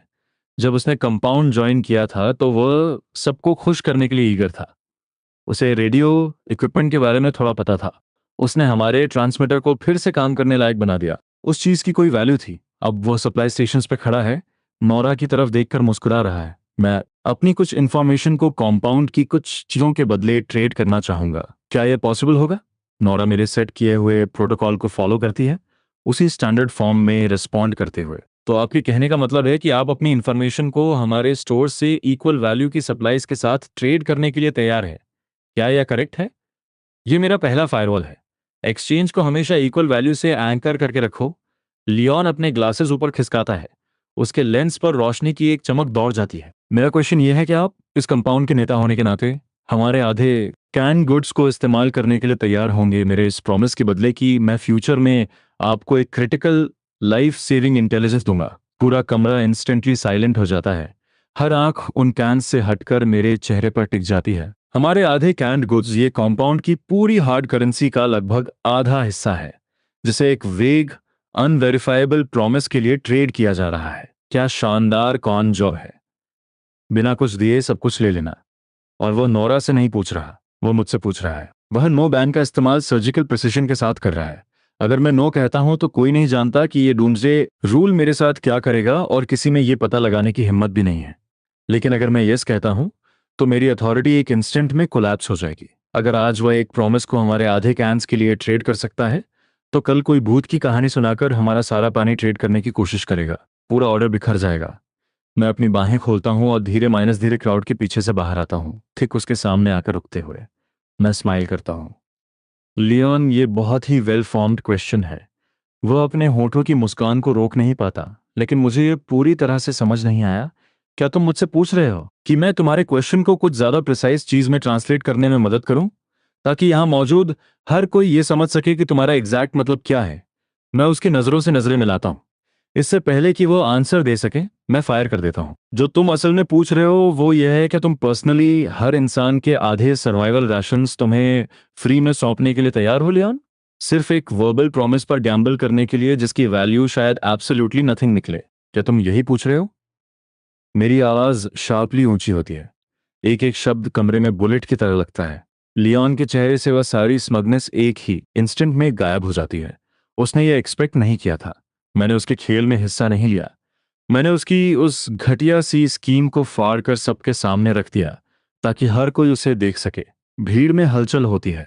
लियोन की तरफ देखने वाली नजरें अब क्यूरियस से कोल्ड हो चुकी हैं। उसके माथे पर पसीना छलक आता है। उसके होंठ हिलते हैं, लेकिन कोई आवाज नहीं आती, क्योंकि वह नो नहीं कह सकता। जिस मोमेंट वो ऐसा करेगा, ये मान लेना होगा कि उसके क्वेश्चन का मतलब एग्जैक्टली वही था जो मैंने कहा। मैं कदम आगे बढ़ाता हूं, जब तक कि मैं लगभग उसके चेहरे के पास नहीं पहुंच जाता, अपनी आवाज को धीमा करते हुए, बस इतनी तेज कि हम दोनों ही सुन सकें। मेरे साथ गेम्स मत खेलो। फिर मैं तेजी से पीछे हटता हूँ, वापस भीड़ की तरफ मुड़ते हुए। या शायद लियोन, तुम असल में यहाँ मौजूद हर इंसान से एक अलग क्वेश्चन पूछना चाहते हो। मेरी आंखें हर चेहरे पर घूमती हैं।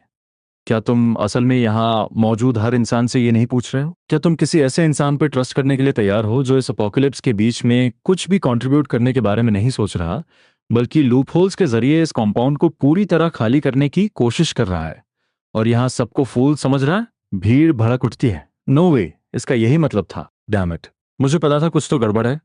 हमारी आधी कैंस के लिए बस एक प्रॉमिस वो चाहता है, हम सब फ्री में वर्क करें। लियोन का चेहरा एकदम सफेद पड़ जाता है। वो मेरी एक भी बात को डिनाई नहीं कर सकता, क्योंकि डूम्सडे रूल की चेन उसके गले में कसकर बंधी है। उसकी साइलेंस का हर एक सेकंड उसका कन्फेशन है। मैं शांत रहने के लिए अपना हाथ उठाता हूँ। लियोन, मैं तुम्हें क्वेश्चन पूछने का एक फाइनल चांस दे रहा हूँ।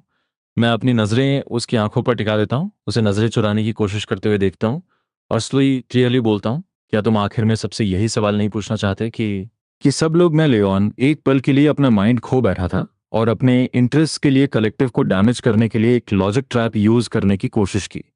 मैं पनिशमेंट डिजर्व करता हूँ। क्या आप लोग मुझे इस कंपाउंड से हमेशा के लिए बाहर जाने देने को विलिंग हैं? हॉलवे डेड साइलेंस छा जाता है। लियोन कांप रहा है। हर कोई उसे देख रहा है, उसके ये पूछने का वेट कर रहा है, या यूं कहूं, मेरे उसके लिए ये पूछने का वेट कर रहा है। वो नहीं बोलेगा तो मैं बोलूंगा। मैं क्राउड की तरफ मुड़ता हूं और अपनी आवाज तेज करता हूं। क्या आप सब एक ऐसे इंसान को रिमूव करने के लिए विलिंग हैं जिसने हमें डिवाइड करने की कोशिश की, और ये मेक श्योर करने के लिए तैयार हैं कि उसे हमें वापस उस अबिस में धकेलने का सेकंड या थर्ड चांस कभी ना मिले? हाँ, उसे बाहर निकालो। इस बार जवाब एक ही आवाज में आता है, एकदम डेफिनिट। नो बैन के चलते ये इस कंपाउंड का पहला यूनानिमस वोट बन जाता है। लियोन जमीन पर गिर पड़ता है, उसका चेहरा राख की तरह बेजान हो चुका है। मैं नीचे उसकी तरफ देखता हूँ। मेरे सीने में कोई रहम नहीं है। तुमने सुन लिया। मैं मुड़ जाता हूँ और पलटकर नहीं देखता। नोरा, इसे एक बॉटल वाटर और क्रैकर्स का एक पैक दो, और फिर बाहर का रास्ता दिखाओ। इस मोमेंट में मेरी एब्सोल्यूट अथॉरिटी ऑफिशियली और कंप्लीटली एस्टैब्लिश हो चुकी है। तभी कोने में रखा वो रेडियो, वही जिसे लियोन ने फिक्स किया था, अचानक स्टैटिक की एक तेज आवाज के साथ क्रैकल करने लगता है, और एक आदमी की आवाज आती है, गहरी और एक कैवर्नस गूंज के साथ। इस सिटी के सर्वाइवर्स, हेलो, क्या आप अपना ये पॉइंटलेस रेजिस्टेंस छोड़कर ह्यूमन सर्वाइवल के लिए हमारे अलायंस को ज्वाइन करने के लिए विलिंग है? आवाज ऐसी लग रही है जैसे किसी गहरी खाई से उठ रही हो। लो क्वालिटी सिग्नल को चीरती हुई सीधे कमरे में मौजूद हर इंसान के कानों में गूंज रही है। अपनी सारी सप्लाईज हमें हैंड ओवर कर दो, अपनी इस मजाकिया प्राइवेट टेरिटरीज को छोड़ दो और एक एफिशिएंट यूनिफाइड मैनेजमेंट के आगे सबमिट कर दो। क्या आप विलिंग हैं? ब्रॉडकास्ट पर बोल रहा वो आदमी ना चिल्लाता है ना धमकी देता है। उसकी टोन किसी वेदर रिपोर्ट की तरह एकदम काम है, और यही कामनेस आपके पैरों के तलवों से लेकर सिर तक एक अजीब सी सिहरन पैदा कर देती है। ये खुलेआम चली गई एक चाल है, दिन के उजाले में बिछाया गया एक मैसिव ट्रैप जिसे आप चाहकर भी रिफ्यूज नहीं कर सकते। हॉलवे में डर किसी इनविजिबल टाइड की तरह फैल जाता है। ओल्ड वॉल्ट के होंठ कांप रहे हैं। वो मेरी तरफ देखता है, आंखों में पैनिक भरा है।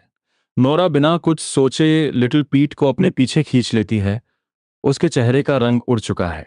कमरे में मौजूद हर एक आंख मुझ पर किसी स्पॉटलाइट की तरह टिक जाती है। उनकी आंखों में मैं वो इंसान हूं जो इन रूल से लड़ सकता है, एक गॉड। लेकिन सच मुझे पता है, मैं कोई गॉड नहीं हूं। मैं बस एक ऑर्डिनरी पर्सन हूं जो बाकियों से एक बार ज्यादा मरा है। इस ब्रॉडकास्ट वाला आदमी मार्कस या लियोन जैसा बिल्कुल नहीं है। वो छोटे मोटे अपॉर्चुनिस्ट थे जो सिर्फ लुकना जानते थे। ये इंसान सिर्फ डूम्सडे रूल को समझता ही नहीं है, बल्कि उसने इसे इसकी मैक्सिमम पावर तक एम्पलीफाई करने का तरीका ढूंढ लिया है। Mass broadcast. उसे किसी भी दरवाजे पर नॉक करने की जरूरत नहीं है। वो एक जगह बैठकर पूरी सिटी को एड्रेस करता है, अपने सिग्नल की रेंज में आने वाले हर इंसान पर अपनी विल थोप रहा है। इसका वेट मेरे सीने पर किसी भारी पत्थर की तरह महसूस हो रहा है। मैं कमरे में उन डरे हुए चेहरों को देखता हूँ, नोरा की बाहों में लिटिल पीट की बड़ी बड़ी नासमझ आंखों को देखता हूँ। नहीं, मैं हेल से लड़कर वापस आया हूँ सिर्फ इसलिए नहीं कि किसी अलग जगह पर किसी अलग तरीके से फिर से मर जाऊं। मैं एक धीमी और गहरी सांस लेता हूं और अपने अंदर उठ रहे फ्रस्ट्रेशन और प्रेशर को जबरदस्ती नीचे दबा देता हूं। मैं उन सब की तरफ देखता हूं और स्लोली बोलता हूं, मैं हमेशा से एक माउंटेन था, स्ट्रीम नहीं। सब ब्लैंक होकर घूरते हैं, कोई कुछ नहीं समझता। मैं मुस्कुराता हूं, एक ऐसी स्माइल जिसमें कोई वार्मथ नहीं है, सिर्फ कोल्ड एजेस हैं। एक स्ट्रीम बड़ी नदी में समा जाती है, लेकिन एक माउंटेन अपनी जगह पर डटा रहता है। मैं उस क्रैकलिंग रेडियो के पास जाता हूं और कमरे में मौजूद हर सुन्न चेहरे के सामने अपना हाथ आगे बढ़ाता हूं। मैं स्लोली उसके एंटेना को मोड़ता हूं जब तक कि वो टूट नहीं जाता। एक क्लीन शार्प क्रैक और ब्रॉडकास्ट कटकर साइलेंस में बदल जाता है। एक झटके में पूरी दुनिया शांत हो जाती है। मैं उस स्टन क्राउड की तरफ मुड़ता हूं।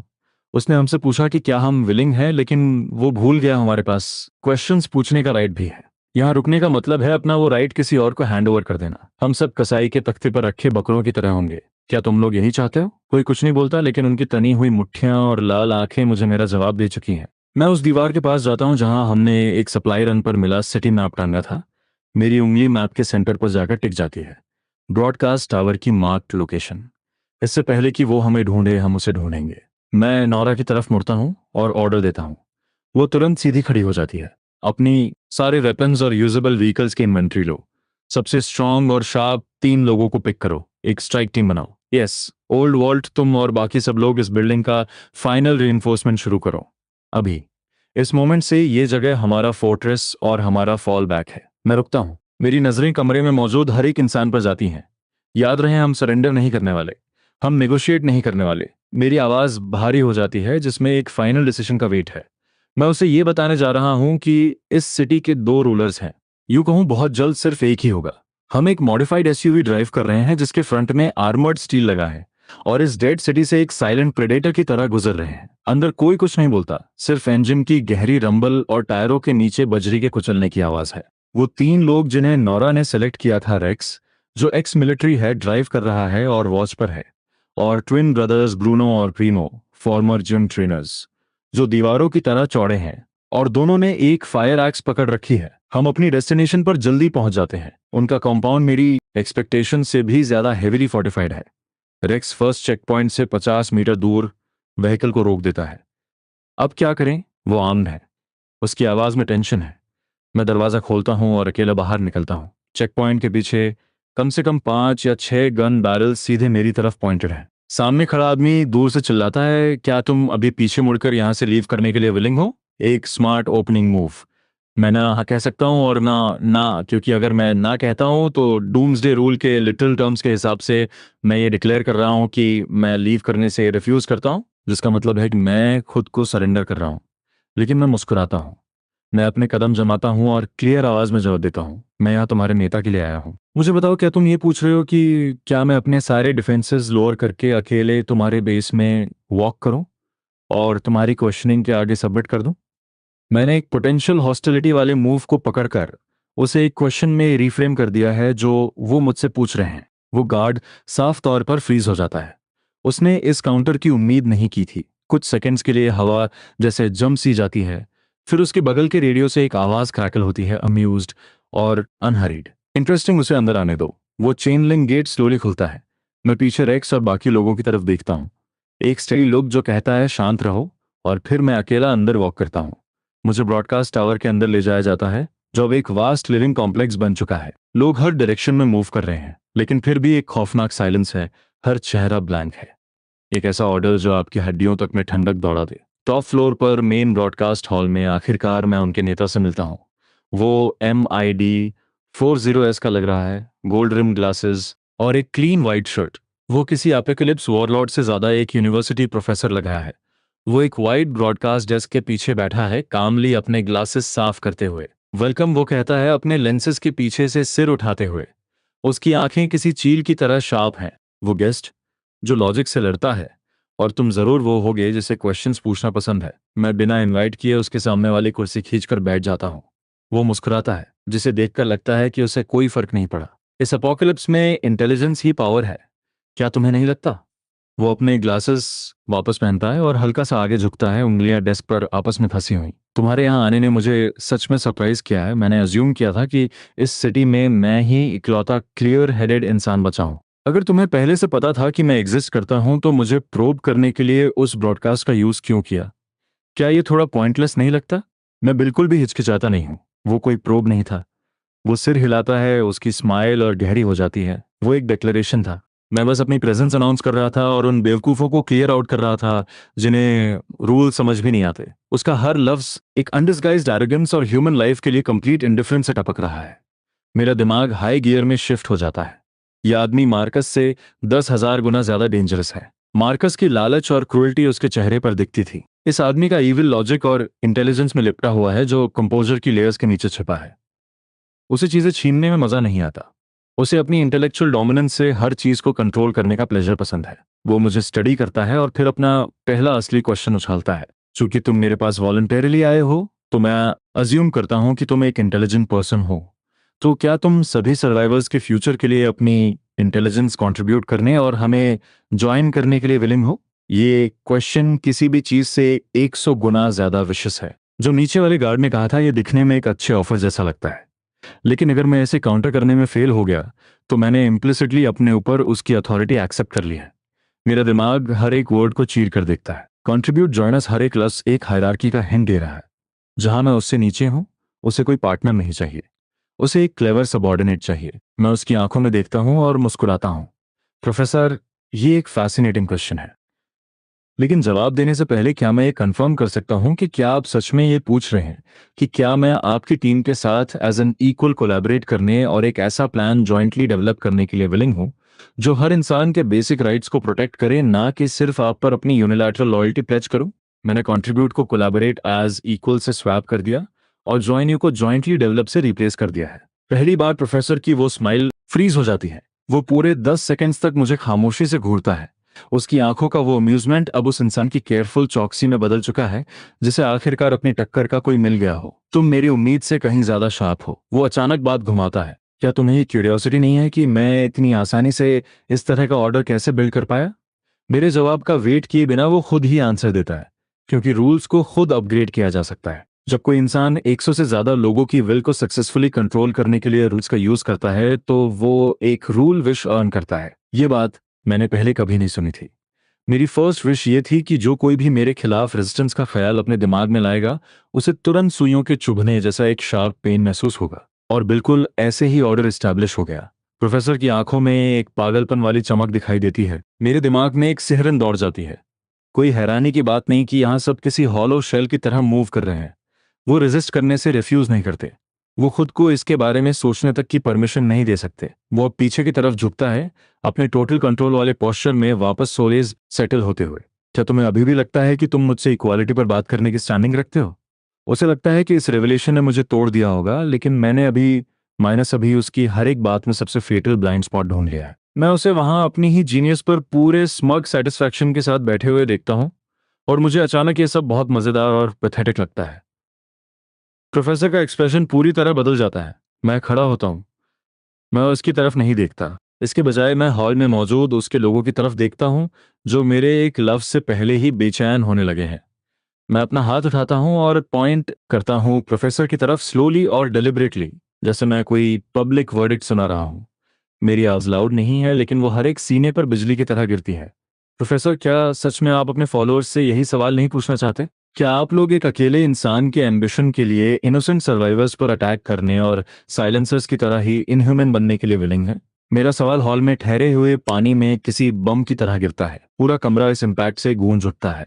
हर आंख प्रोफेसर पर टिक जाती है। उनके चेहरों की वो ब्लैंक एम्प्टीनेस अब जा चुकी है, उसकी जगह डर, डाउट और सालों से दबे हुए गुस्से की एक हल्की सी चिंगारी ने ले ली है। एक मॉन्स्टर बनना, इनोसेंट सर्वाइवर्स पर अटैक करना, ये अल्फाज उनके अंदर बचे हुए आखिरी ह्यूमन इंस्टिंक्ट पर चोट करते हैं। प्रोफेसर का चेहरा सलीटी से एकदम सफेद पड़ जाता है। वो धक्का देकर अपनी कुर्सी से उठता है। उसका वो कीमती रूल जिस पर उसे इतना घमंड था, ऐसा लगता है कि उसने काम करना बंद कर दिया है, क्योंकि मेरे सवाल को किसी हाँ या ना की जरूरत नहीं है।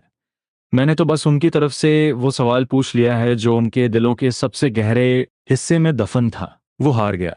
जिस पल मैंने वो सवाल पूछा, सब कुछ वहीं खत्म हो गया। Absolute nonsense. प्रोफेसर आखिरकार टूट जाता है। उसकी आवाज तेज और फटी हुई सी निकलती है। वो मेरी तरफ एक कांपती हुई उंगली उठाता है। तुम उनके माइंड्स को ट्विस्ट कर रहे हो। क्या तुम असल में सबसे ये नहीं पूछ रहे कि क्या आप एक आउटसाइडर पे बिलीव करने और उस स्टेबिलिटी को डिस्ट्रॉय करने देने के लिए विलिंग है, जिसे हमने इतनी मेहनत से बिल्ड किया है? उसका फाइनल काउंटर मूव आउटसाइडर और इनस्टेबिलिटी का यूज करके मेरे और बाकी सबके बीच एक दरार पैदा करने की कोशिश। बहुत देर हो चुकी है। मैं उसके सवाल को एक्नॉलेज भी नहीं करता। मैं कमरे की तरफ देखता हूँ, एकदम काम, और मेरा एक एक लफ्ज डेलिबरेट है। मैं यहाँ किसी और की एम्पायर में एब्जॉर्ब होने नहीं आया हूँ। मैं यहाँ हर एक स्ट्रगलिंग स्ट्रीम को एक डायरेक्शन देने आया हूँ, एक ऐसी राह जो किसी बहुत बड़ी मंजिल तक जाती है। मैं रुकता हूँ उन डगमगाते चेहरों को देखते हुए। अब मैं तुम्हें एक ऐसा क्वेश्चन देने जा रहा हूं जिसका कोई आंसर नहीं चाहिए। क्या आप मेरे साथ मिलकर एक ऐसा ऑर्डर बिल्ड करने के लिए विलिंग है जो असल में सर्वाइवल के लिए हो, किसी एक इंसान के एम्बिशन के लिए नहीं? एक ऐसा ऑर्डर जो साइलेंसर्स के खिलाफ डटकर खड़ा हो और हमें चैन से रात को सोने दे, बिना इस डर के कि कल हमें जबरदस्ती एग्जीक्यूशनर्स बनना पड़ेगा। मेरे बात खत्म करते ही भीड़ में हलचल और फुसफुसाहट की एक ना रुकने वाली लहर दौड़ जाती है। प्रोफेसर का इनर सर्कल, उसके दोनों तरफ खड़े वो आर्म्ड गार्ड्स एक दूसरे की तरफ देखने लगते हैं। उनके वेपन्स पर उनकी पकड़ चुपचाप ढीली पड़ जाती है। बाजी पूरी तरह पलट चुकी है। प्रोफेसर अपने लोगों को अपना साथ छोड़ते हुए देखता है। उसके चेहरे का सारा रंग उड़ जाता है। वो अपनी कुर्सी में ऐसे धंस जाता है जैसे उसके शरीर की सारी हड्डियां पिघल गई हों। वो पूरी तरह से क्रश हो चुका है। मैं उसे दोबारा पलटकर नहीं देखता। मैं मुड़ता हूँ और नीचे चला जाता हूँ, और किसी को भेजकर नोरा और ओल्ड वॉल्ट को ऊपर बुलवा लेता हूँ। उनके आते ही मैं ऑर्गेनाइजिंग शुरू कर देता हूँ, सप्लाईज और पर्सनल का कंट्रोल अपने हाथ में लेते हुए। हर चीज परफेक्ट ऑर्डर में मूव कर रही है, जैसे हमेशा से हम ही यहाँ बिलोंग करते थे। ये सब मेरी उम्मीद से कहीं ज्यादा स्मूथली हो जाता है। मैं फ्लोर टू सीलिंग विंडो के पास जाता हूँ और नीचे प्लाजा में देखता हूँ। मेरे लोग और प्रोफेसर के फॉर्मर फॉलोअर्स बहुत ही सावधानी से एक दूसरे की तरफ बढ़ रहे हैं, धीरे धीरे मर्ज हो रहे हैं। एक नया और कहीं ज्यादा बड़ा सर्वाइवर कॉम्पाउंड मेरे पैरों के नीचे आकार ले रहा है। आज से मैं कोई ऐसा इंसान नहीं हूं जो सर्वाइव करने के लिए अकेला लड़ रहा है। मैं एक नेता बन चुका हूं। कभी बिना किसी वार्निंग के मेरे दिमाग में एक कोल्ड मैकेनिकल चाइम बजती है, जानी पहचानी और डरा देने वाली। रुकी shield, expired, doomsday rule, updating.